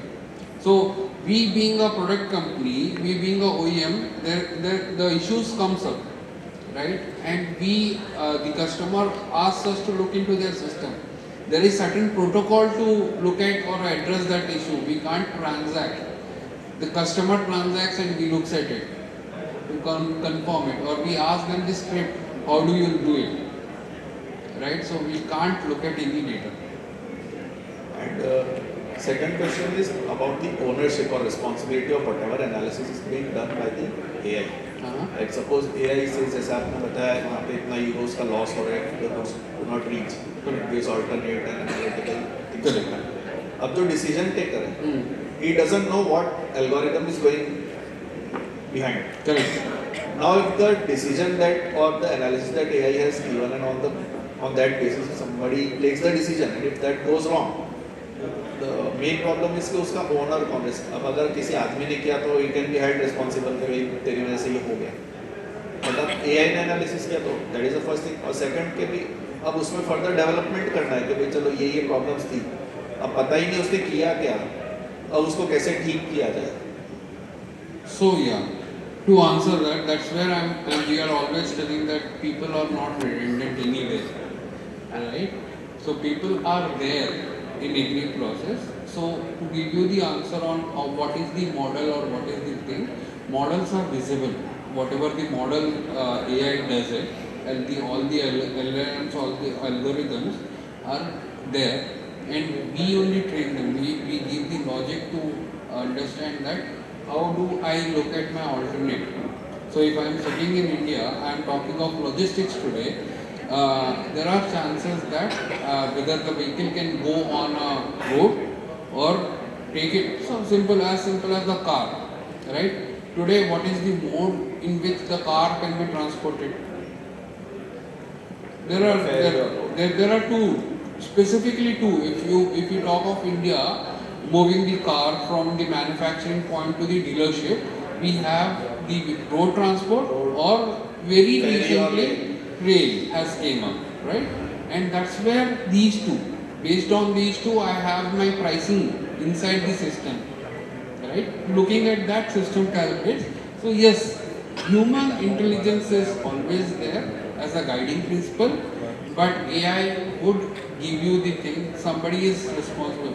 There has to be a responsibility that has to be tied up.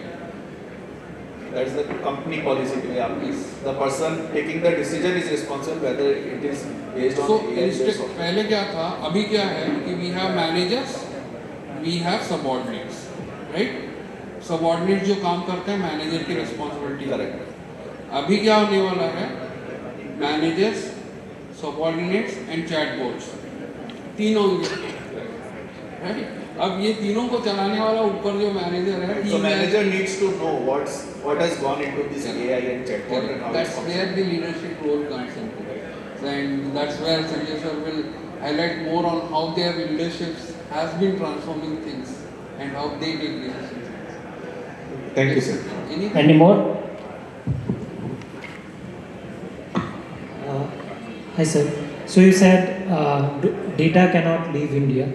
So you have also shown the Jules product, the impact analysis product, and you mentioned, and we all know that any agentic AI solution, the underlying thing that powers it up is the large language model or the small language model, anything that we are using. Now when you are talking about large language models, they have their own weights and biases. So is Jules using some pre-built large language model, or is it something that you guys have done in-house? So both. We are taking the outside LLMs also, and we are building our LLMs also. So sir, in that case, if we are taking, like if Jules is taking some imported like LLM help, so what is your take on this, that if the data is crossing the lines of... So that's where the security layer or security is there, to what it has to take out and how much it has to take out, right? Somebody asking inside the thing that I want to understand which company does the best process for receipt or logistics. That is outside, that I can take it. But outside LLMs can't read the data that is underlying in the system. Say suppose somebody wants to ask that what is my sales figure for this particular product in this particular region, right? That it can't tell from the outside LLM, it's the internal LLM that brings it. So that's where the differentiation comes up. Okay. So one more question here. If I may ask, like when was Jules like introduced or launched? So June somewhere around 2021, 22. Okay, sir. And my last question is, how much of the operational cost did SAP India manage to get it down after the introduction of Jules? So it depends upon the industry to industry, and I have shown you, right? There are various functions where it has been used, but significantly there has been a 10 to 12% very nominal decrease, right? The lower side, I would say, is what we have been seeing. Okay. Right? Thank you. Few of the applications. Okay. Thank you, sir. Right? Yeah. Thank you, Sanjay ji. Thank you very much. And happy. So, before we wind up, I just want to thank him because he was in Delhi attending SAP Now yesterday night up to almost like 11:30, 12, and that's a big event of SAP, and he has to get up at 2:30 and take on 5 o'clock flight to just reach here by 8:30, sorry, yeah. And that's the commitment. I really appreciate him for one call, and he said, okay, no worries, I'll come. So thanks Sanjay for. And Harishji, what they have launched, they already launched it here also. Yeah. So we are also thankful to him. Yeah. No, it's a fantastic thing, like, from a data privacy tech perspective and how we can protect our data within the country. That is what is important, right? So. Thank you, Sanjay ji. And the last session of this day, of this Techno Talk convention, would be delivered by Shri Sanjay Chavan, which will be followed by a delicious lunch after the session. Before Sanjay starts, let me introduce Sanjay Chavan, Vice President and Head of Enterprises Applications at Mahindra & Mahindra Limited. With over 3 decades of leadership and consulting experience, Sanjay has superheaded transformation into IT initiatives across 80 plus Mahindra Group's companies worldwide. From driving SAP, ERP, cloud migration, Gen AI and automation to create award-winning platforms like GenAX, Emro, MeConnect and harmonizing process across 50 plus businesses. His work has redefined how technology fuels growth and efficiency. Leading a 400 plus strong global team, Sanjay continues to champion innovation, modernization and social impact, making him a true leader in the enterprise's transformation. Sanjay ji, please. Before Sanjay start, I will take a 2-minute liberty. So, say one thing which I think we all should be proud about, Sanjay is one of the person who carries a kind of a world record in the area of SAP to execute the world largest project in shortest time, which is 9 months, for 1,10,000 odd users, and he has got 26 plus global award, and where the giant of the world has said that this cannot be done in 4 to 5 years. This team has done it in 9 months, and till today, after almost I would say 16, 17 years, it's an unbreakable record and it's all documented, okay? So I think we should have a big round of applause for him. In addition, Mr. Harish, that time he was a part of SAP and we were equally responsible because I was a client project manager and he was a SAP project manager. So he was also equally contributed. So thanks for my introduction. Okay, thanks Harish. So before starting our tech transformation at Mahindra, okay, I would like to, I think you should look at one AV. We talk about Mahindra Group. Mahindra is not only automobile, multiple businesses in fact, and how Mahindra contribute to the growth of society, each individual. Just have a look at the AV, please.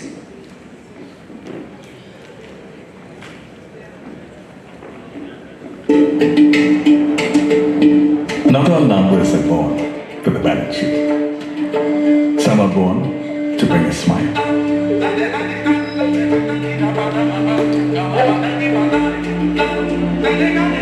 Some usher the future. Some make you stand tall. Some numbers light a fire and fulfill wishes. Some spoil you silly. Some echo joyful shrieks. Some numbers have smiles written all over them. Some make the planet happy.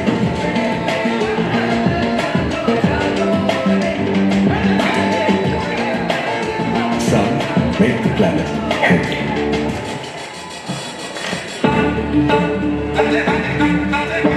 Some numbers rise against all odds.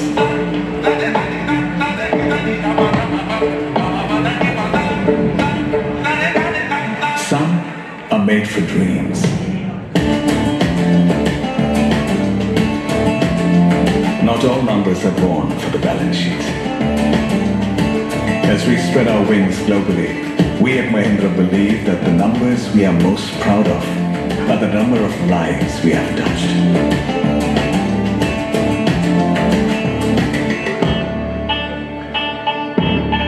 Mahindra, together we rise. I hope you like this video. Yeah. So same thing, it replicates in our purpose. Very simple. Drive positive change in the lives of community. When community rise, then Mahindra and all their businesses will get rise. And if you're talking about, there are three pillars. In left side, we are talking about rise for more equal world. Climate change, inclusion, ethics. Right side, we are talking about creating value by entrepreneurship, culture, scale-up, agility, and business impact. But if you look at the middle row, middle column, it talks about us. It is a technology, creativity, innovation. Without technology, I don't think we should get that kind of agility and those transformation what Mahindra currently is going through. So before talking about tech transformation, I will like to draw your in. So look at the growth since 2008. It was a steady till Corona 2020, 2019, and there is a dip because of that pandemic. And then if you look at post-pandemic, it is an exponential growth. And during this period, if you remember, there are beautiful product launches like XUV 700. I remember in 30 minutes, 1 lakhs of XUV 700 got booked. Even XUV 300, 50,000 in 1 hour. Thar Rocks, 1,76,000 vehicle Thar Rocks got booked within 1 hour. Even recently, even Born Electric, 30,000 vehicle in our day, on a booking day. In 2 weeks back, Mahindra launches a new edition, Batman edition in Born Electric. In 135 seconds, 999 vehicle got booked. So that is what the growth we are talking about. When such kind of growth, then what is the impact of us as a digital team, IT team? So we have to gear up our strategy, our project, our scalability, our agility, and that's I will cover in this presentation.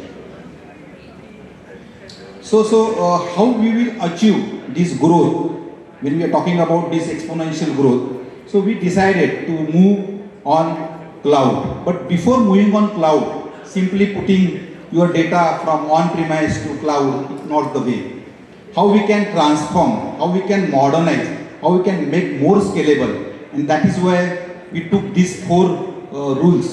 One is because customer, employee, they are always important. So if you look at, very simple, addresses new rules of businesses, then enable business transformation, how how quickly you can give your product to the market, looking at customer, because it has to be differentiated from customer, because not only Indian, even global customer are also competing with you. Third is how your tech architect is modern and agile. And fourth, data-driven organization. Without data, you can't do anything.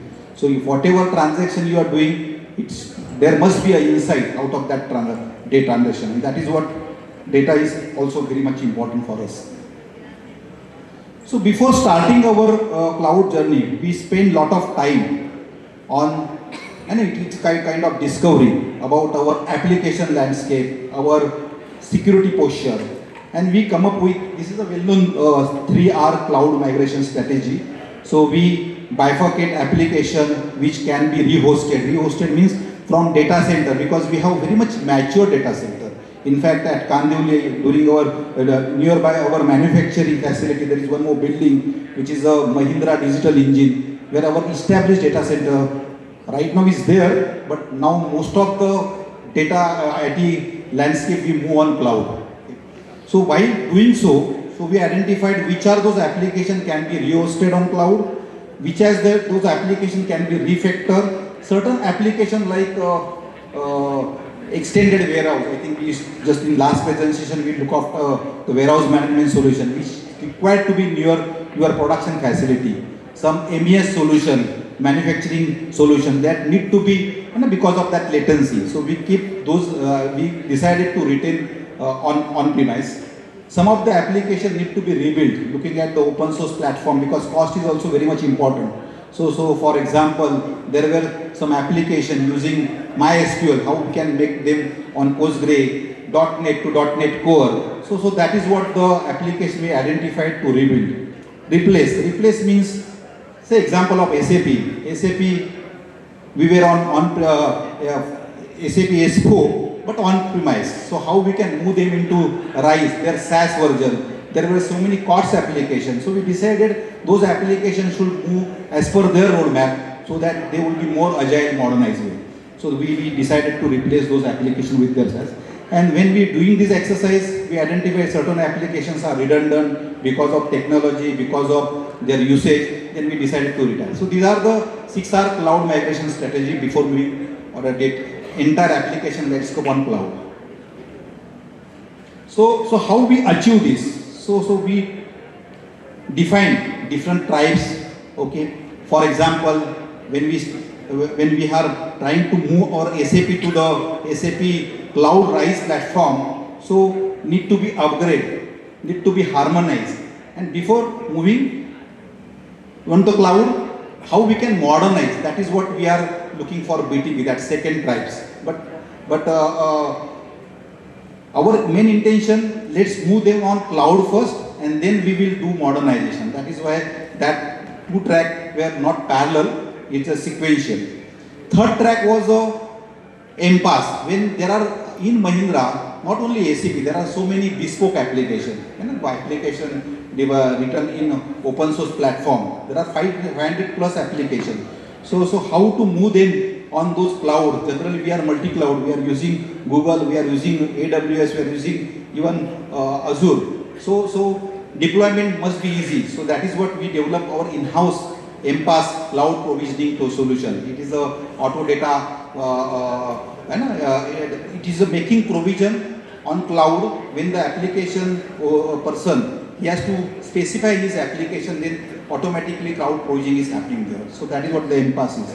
There are some COT application, then LOB application, GenAI, analytics, a different stream, and data engineering. So these are the different stripes we developed, and then we move accordingly.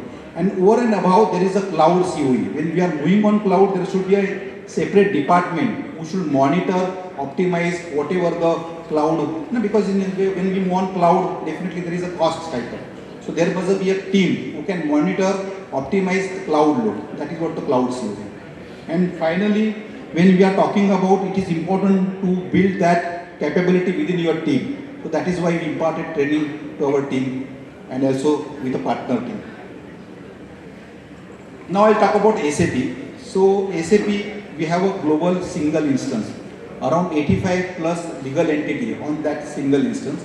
If you look at right from US, even South Brazil, UAE, Australia.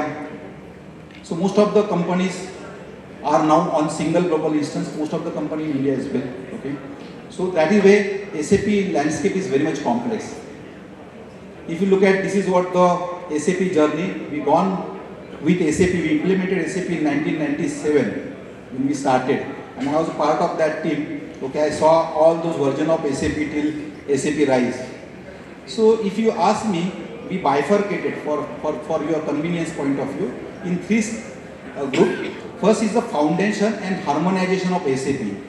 From 1997, I remember that time network cost is too high. That time all servers are located at a manufacturing location. So over the period network costs get down, then we consolidate Mahindra and Mahindra. There are Nagpur server at Nagpur, there is server of Kandivali at Worli. So we consolidated them into single. That time Mahindra going for different businesses, Mahindra Holiday, Mahindra Finance, and then need arise, can they be consolidated into single server? But what we decided, before consolidating entire Mahindra group into the single global instance, can we do the harmonization? That's what Harish was basically talking about, the project Harmony. So we identified three areas where it can be harmonized. One is a finance, single chart of account. That is what we decided, rather than having different chart of account for each individual. So it helps us, it is a life for consolidation, budget management, fund management. Second part is the HR. We identified HR 14 processes we harmonize across the group to retain the talent. Rather than talent is going out, how we can reduce that attrition and how we can retain those talent. That is what we harmonize HR in that process. And third is the indirect procurement, to get a volume benefit across the group. That is why the third. So after those harmonization, then we consolidate. That is what that era. Second is we move SAP from Oracle to their in-memory to get those performance. And lastly, we are talking about moving SAP on the rise. That is the era 2019 to 2020. So right now we are working with SAP to make more intelligence using AI, GenAI. You talked about Joule. So we are using Joule extensively. So during that RISE migration, there are 28,000 SAP users, 20 plus SAP allied system, whether it is SAP, SRM, APO, GRC, 700 interface across 45 non-SAP peripheral system. We have migrated 190 plus server during our cloud journey. Right now there is a 14 terabyte database of SAP, but that time it was 11 terabyte. And this is what the benefit what we got. The system is more faster execution of job, means it is more performance tool. We saved 13,000 trees, improved performance of high compute, and using BTP platform we could get developer efficiency. So now this is the one moving SAP on cloud, that is the one part. But how we can make SAP more modernized? That is what, while RISE we gone into the SAP business technology platform. I will not talk about all those features or module of BTP, but what we extensively using is a business process automation. There is a Signavio, that tool help us to identify which are those processes need automation, that is the one part, and second, the RPA, build code, that help us to automate that process. Good thing about this SAP IRPA is what? It is a low code, no code. So we done that citizen developer. So we train some of the business users from the system and then they start doing automation. So we could achieve 40 plus business process automated across the group. Second is a core clean. When we are talking about SAP and so many peripheral systems and so many users are using those systems, so your transactional system, that has to be very, very stream. It should not be, if at all you are started doing customization on that transaction system, entire efficiency goes down. That is why we are using BTP cloud extension so that all customization are happening on out of that. Third is the seamless integration. Integration is very much important. We are using SAP integration suite. Okay, out of that 700, I think 650 plus, around 700 peripheral interfaces has been developed from CPI. Previously, there were so many intermediate level, iBold, AIPO, SAP Dell Bhumi, now entire thing move on SAP integration suite. When we are talking about giving good experience to our employee, so we are using extensively success factor, but when that AI, Gen AI come in, so we gone to the board, we see the customer problem, our employee problem, and then we identified there are some AI, Gen AI intervention can be possible. So right from hiring till retire, we have revamped entire success factor. First off, we integrated success factor with WhatsApp, so that the candidate who is going to come to Mahindra, they are getting good user experience. They are getting notification on the phone. Second, suppose candidate is uploading his CV and he is going to join Mahindra, so entire critical part of that CV, whether it is education, qualification, addresses, they got automatically copied. No manual intervention into the hiring screen, into the even employee master. So that is what HR work has to be eliminated. Third, auto job card. Now system is, that is what the Joule is. SAP has come up with that auto job card and it is getting created automatically without any manual intervention. Even the person is going to conduct the interview, he is getting interview question automatically. That's what we implemented at Mahindra. So 24 hours before, he got that candidate profile and which are those expected questions. Even performance goal setting, all goal sets has totally AI enabled. So it helps us to write your goal. Even smart writing are helping to write their feedback. So all those Gen AI intervention we provided within a success factor journey. Genie, it is a bot, it is created in-house, it is a totally Gen AI based. If you ask me, we are talking it as an employee body, it is a personal assistant for any employee. So whether it is the organizational policies, HR policies, admin policy, entire thing based on his grade, he can get on the fly. It is a purely conversational bot. Apart from that, whether he want to take a leave, he can create a leave request, travel request, reimbursement, entire thing Genie help him. He has to just convert, then automatically things get happen. So it is totally integrated with SAP, SuccessFactors, Teams. It is available on Teams as well, Microsoft. I'll give one good example here. Suppose I have to take a leave next week for 5 days from Wednesday. So system automatically create that leave request considering weekends. For example, Saturday, Sunday is not considered as a leave. So it is automatically created leave. But while applying that leave, so we consider because you have some peers working with you closely. So there is a team collaboration score that is considered and you will get to know which are those people during that your leave period are not available. So we capture using that team collaboration score. Success factor, there is a organization chart, so you come to know about your own subordinate whether they are on leave. Once leave is getting approved by your manager, then automatically your Outlook calendar is get blocked. Even what we have done going ahead, your out of office message also get automatically. So that is what end-to-end scenario we capture in this GD. So that way it is helping entire employee for all kind of work. This is a Me Connect, which is a mobile app. All features of GD been captured on this Me Connect app. One good thing, there is a approval center, whether it is a PR approval, purchase order approval, invoice approval, even leave request, CFO certificate, you will get a single window approval center. Okay, it is connected tightly with SAP SuccessFactors and all other products. So it is very much extensively used, right from Anand Mahindra to even last officer, 14,000 active user, and it is consumed. It is very lean. It is available on Android, available on iOS with a single programming language. So it is during Corona, I remember because of this kind of mobile app, we could survive. Because the entire thing happened on mobile, even all business transactions. That is what I mentioned about the business app. We are using SAP Fury extensively. Around 300 transactions right from GR, purchase order, invoice, everything happened through SAP Fury and it is available on Me Connect. I discuss about the COT. because when we are talking about SAP or bespoke application, so we are using COT application like Chronos, Hyperion, even Click. So those applications we decided, rather than they were on-premise, so we decided let understand their product roadmap and just go with their roadmap, because they are investing more on those products and they are making those more AI GenAI enabled.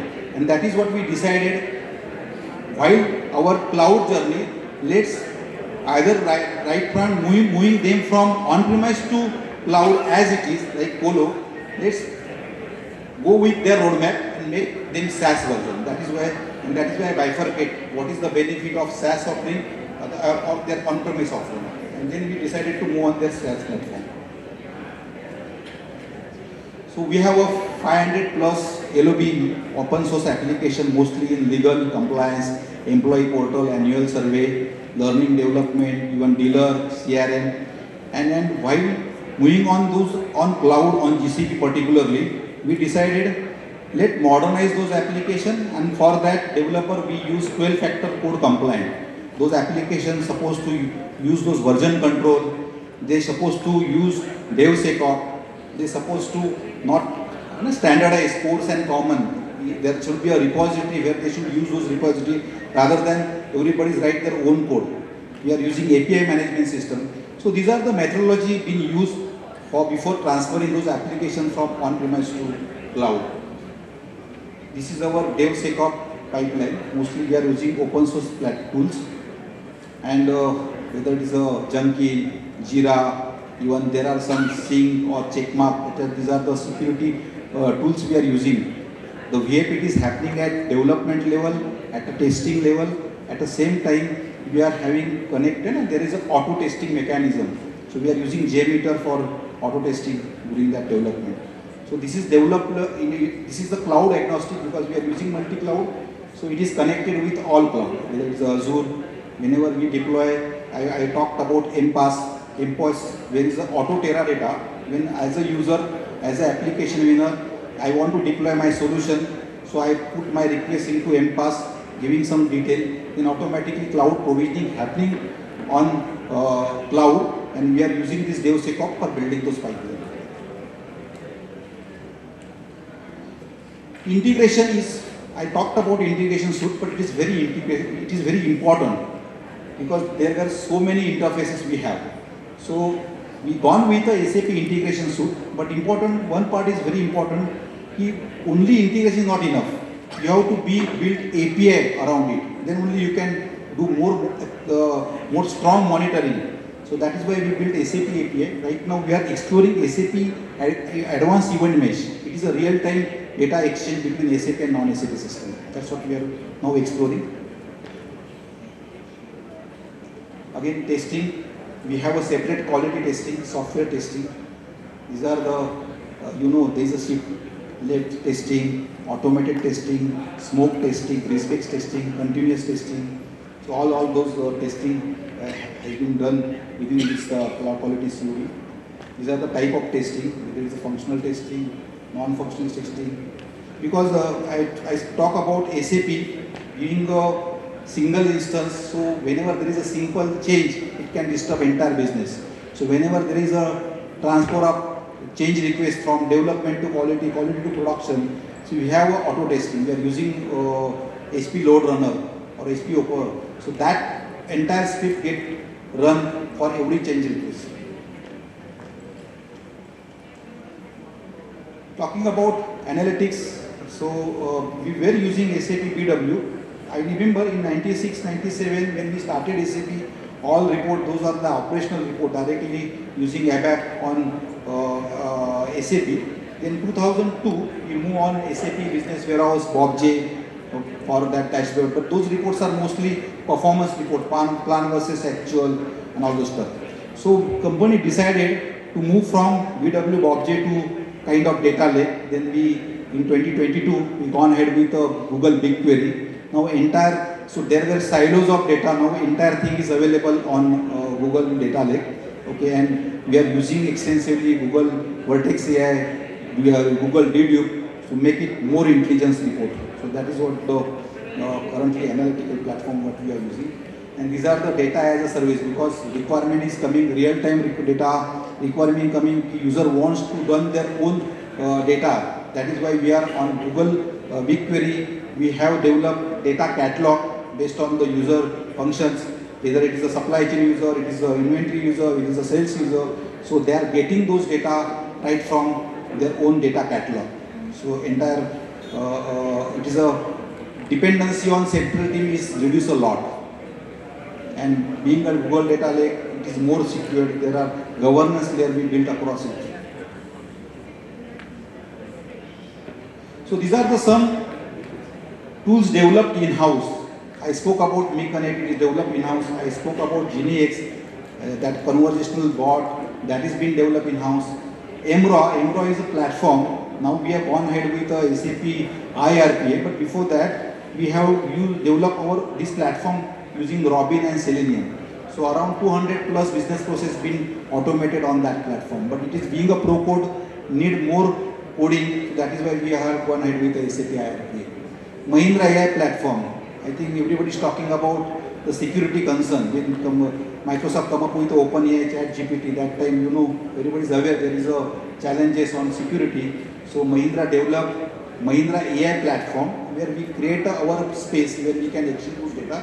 But we are using capability of Gemini and GenAI. So that is a Mahindra AI platform. There is in SAP, because we have a frequent upgrade, there is a new acquisition. So we develop in-house the SAP authorization simulator. Everybody is aware, if you are there, you are aware using SAP. That time, whenever there is a change, there is a different serious problem about authorization. So using SAP simulator, it got reduced a lot. Training bot, I think change management always we are talk about. So here what we are giving personalized training. We develop a bot available directly on SAP screen. So we identified the user and which transaction he is using. And if there is a change, then the user is get to know about those changes. So that is what the SAP training bot and MPAS and DevSecOps talk about. These are the critical application product developed in-house.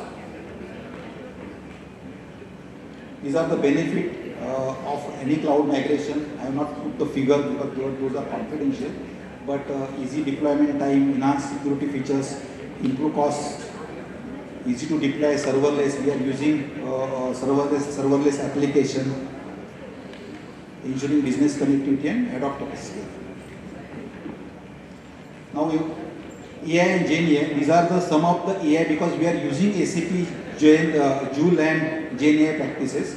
I spoke about in success factor. Even now SAP has come up with a custom AI. So we are working closely with SAP so that most of the Joule are not fit to our business. So how we can make it customizable? That is what we are working with SAP. Joule for developer. For example, now SAP is currently launched Adapt Joule. So it is really 35 to 40% developer efficiency got increased in Joule. So intention of this AI, Mahindra always thinking not to replace a human with the AI. It is the augment human effort. That is what our thought process. That is what we are identifying those use cases. One good part is the BRD and test case using GenAI. So when we are looking at any software development took a long time. So only creating some co-pilot for developer, it will reduce 3 to 4 days. But major time goes into BRD. BRD is not correct and everything is getting into rework and an entire retesting. So now we using Microsoft Copilot, we develop those BRD and then those BRD automatically converted into test script. And so that testing also automatically we are planning. Now we are working on how that BRD can create the auto code. That is what we are working on. And as a next step, we are looking for federated cloud. SAP was just discuss about the sovereignty of cloud because now most of the country, they are putting their data privacy rule. So we can't keep their financial data in India. So that is what we are working with SAP so that at each country, at each continent, we can have their own cloud and it is connected with a common BTP so that all customization at a single place and all ERP connected with the BTP. That is a federated cloud. On data, once we move data on cloud, how we can archive data before moving on cloud. So that is what to minimize the cost.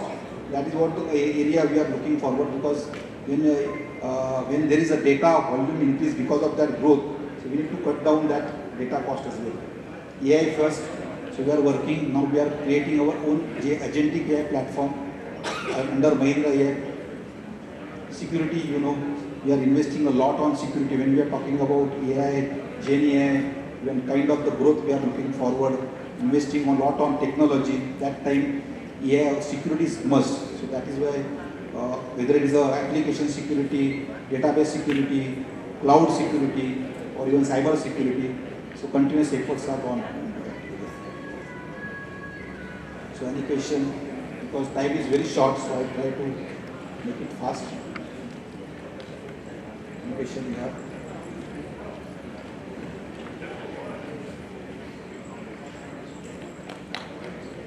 No question?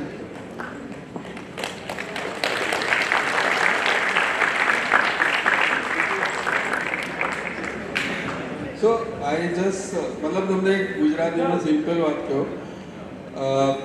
2008 I think Sanjay ની જે slide હતી ને 2008 Mahindra was roughly around 23,000 crore company 23-24,000 crore. So 2008 ના recession માં એટલે recession ખબર છે ને every company was trying to reduce manpower એ લોકોને cost ઘટાડ્યો and એવા ટાઈમમાં આનંદ મહિન્દ્રા decided કે ભાઈ we will be investing in this recession, we will not reduce any manpower. We will invest roughly around 300 crore rupees on only technology, what that server consolidation and all. And that was, he felt that that is the best time to utilize recession. તો એમ કે temporary હોય 1 વર્ષ 2 વર્ષમાં પતી જાય એટલે 2 વર્ષમાં એમ કે પતી જશે અને એક્ઝેક્ટલી એવું થયું. અને he told one statement કે when we will become 10x, okay, 10x એટલે 10 ગણા ગ્રો કરશું ને તો same system should be capable enough to take the Mahindra journey forward, right? Which means કે એક જ એવી સિસ્ટમ આપણે બનાવીએ કે જે આજે ભલે 25,000 કરોડ છે જે ગમે એટલા કરોડ પર આપણે જે અટકવી નહીં જોઈએ. આજે Mahindra is on roughly around 1,50,000 crore, okay. And same system is working, which was thought by Anand Mahindra in 2008 in recession, જ્યાં આપણે 300 કરોડ રૂપિયાનું ઇન્વેસ્ટમેન્ટ કરેલું. So Sanjay, so my point, what I'm trying to tell you is that our recession આવે આ બધું આવે ને, that is the best time to invest in especially technology rather than doing a cost cutting. And this is what I learned and I religiously follow this. કારણ કે mind અને માણસ બેવ ફ્રી હોય અને એ ટાઈમે તમે જો ટેકનોલોજીને નેક્સ્ટ જ્યારે ઓપોર્ચ્યુનિટી જેમ કોવિડમાં ઘણા લોકોએ ટેકનોલોજીમાં ઇન્વેસ્ટ કર્યું. કોવિડ ઇઝ અનધર એક્ઝામ્પલ કે જેટલાય ટેકનોલોજીમાં ઇન્વેસ્ટ કરેલું કોવિડના ટાઈમે ઓટોમેશન પર ઓપ્ટિમાઇઝેશન પર, જેવું કોવિડ પડ્યું ને એ કંપનીઓનો ગ્રોથ almost 2 to 3x હતો because they were the only company to handle that peak load. So you just need to keep this as a takeaway, and this is how technology platforms are built. જે આપણે કહીએ scalability આવી રીતે જ બની શકે scalability, right? So thanks Sanjay. I think Bashir bhai, please do the honors. Thank you very much Sanjay ji. Friends, going to the end of the session, myself Bashir Mansoori, Group Chairman SGCCI, on behalf of SGCCI and our advisor Shri Harish Bhai Kalkattawala, our IT Chairman Shri Puneet Bhai Gajera, our two group chairmen present here, Sanjay Gajiwala, Vijay Bhai Radedia. We are very much thankful to Shri Sanjeev Shah, all the speakers who have devoted and specially make the way to elaborate us here. We are thankful to Shri Sanjeev Sharma, Ms. Renuka Kulkarni, Shri Chandrasekhar ji, Shri Sanjay KV, and of course, last but not the least, Shri Sanjay Chawan. Thank you all. Thank you very much, and thank you all for attending this 2 days session. Thank you very much. Please join us for lunch.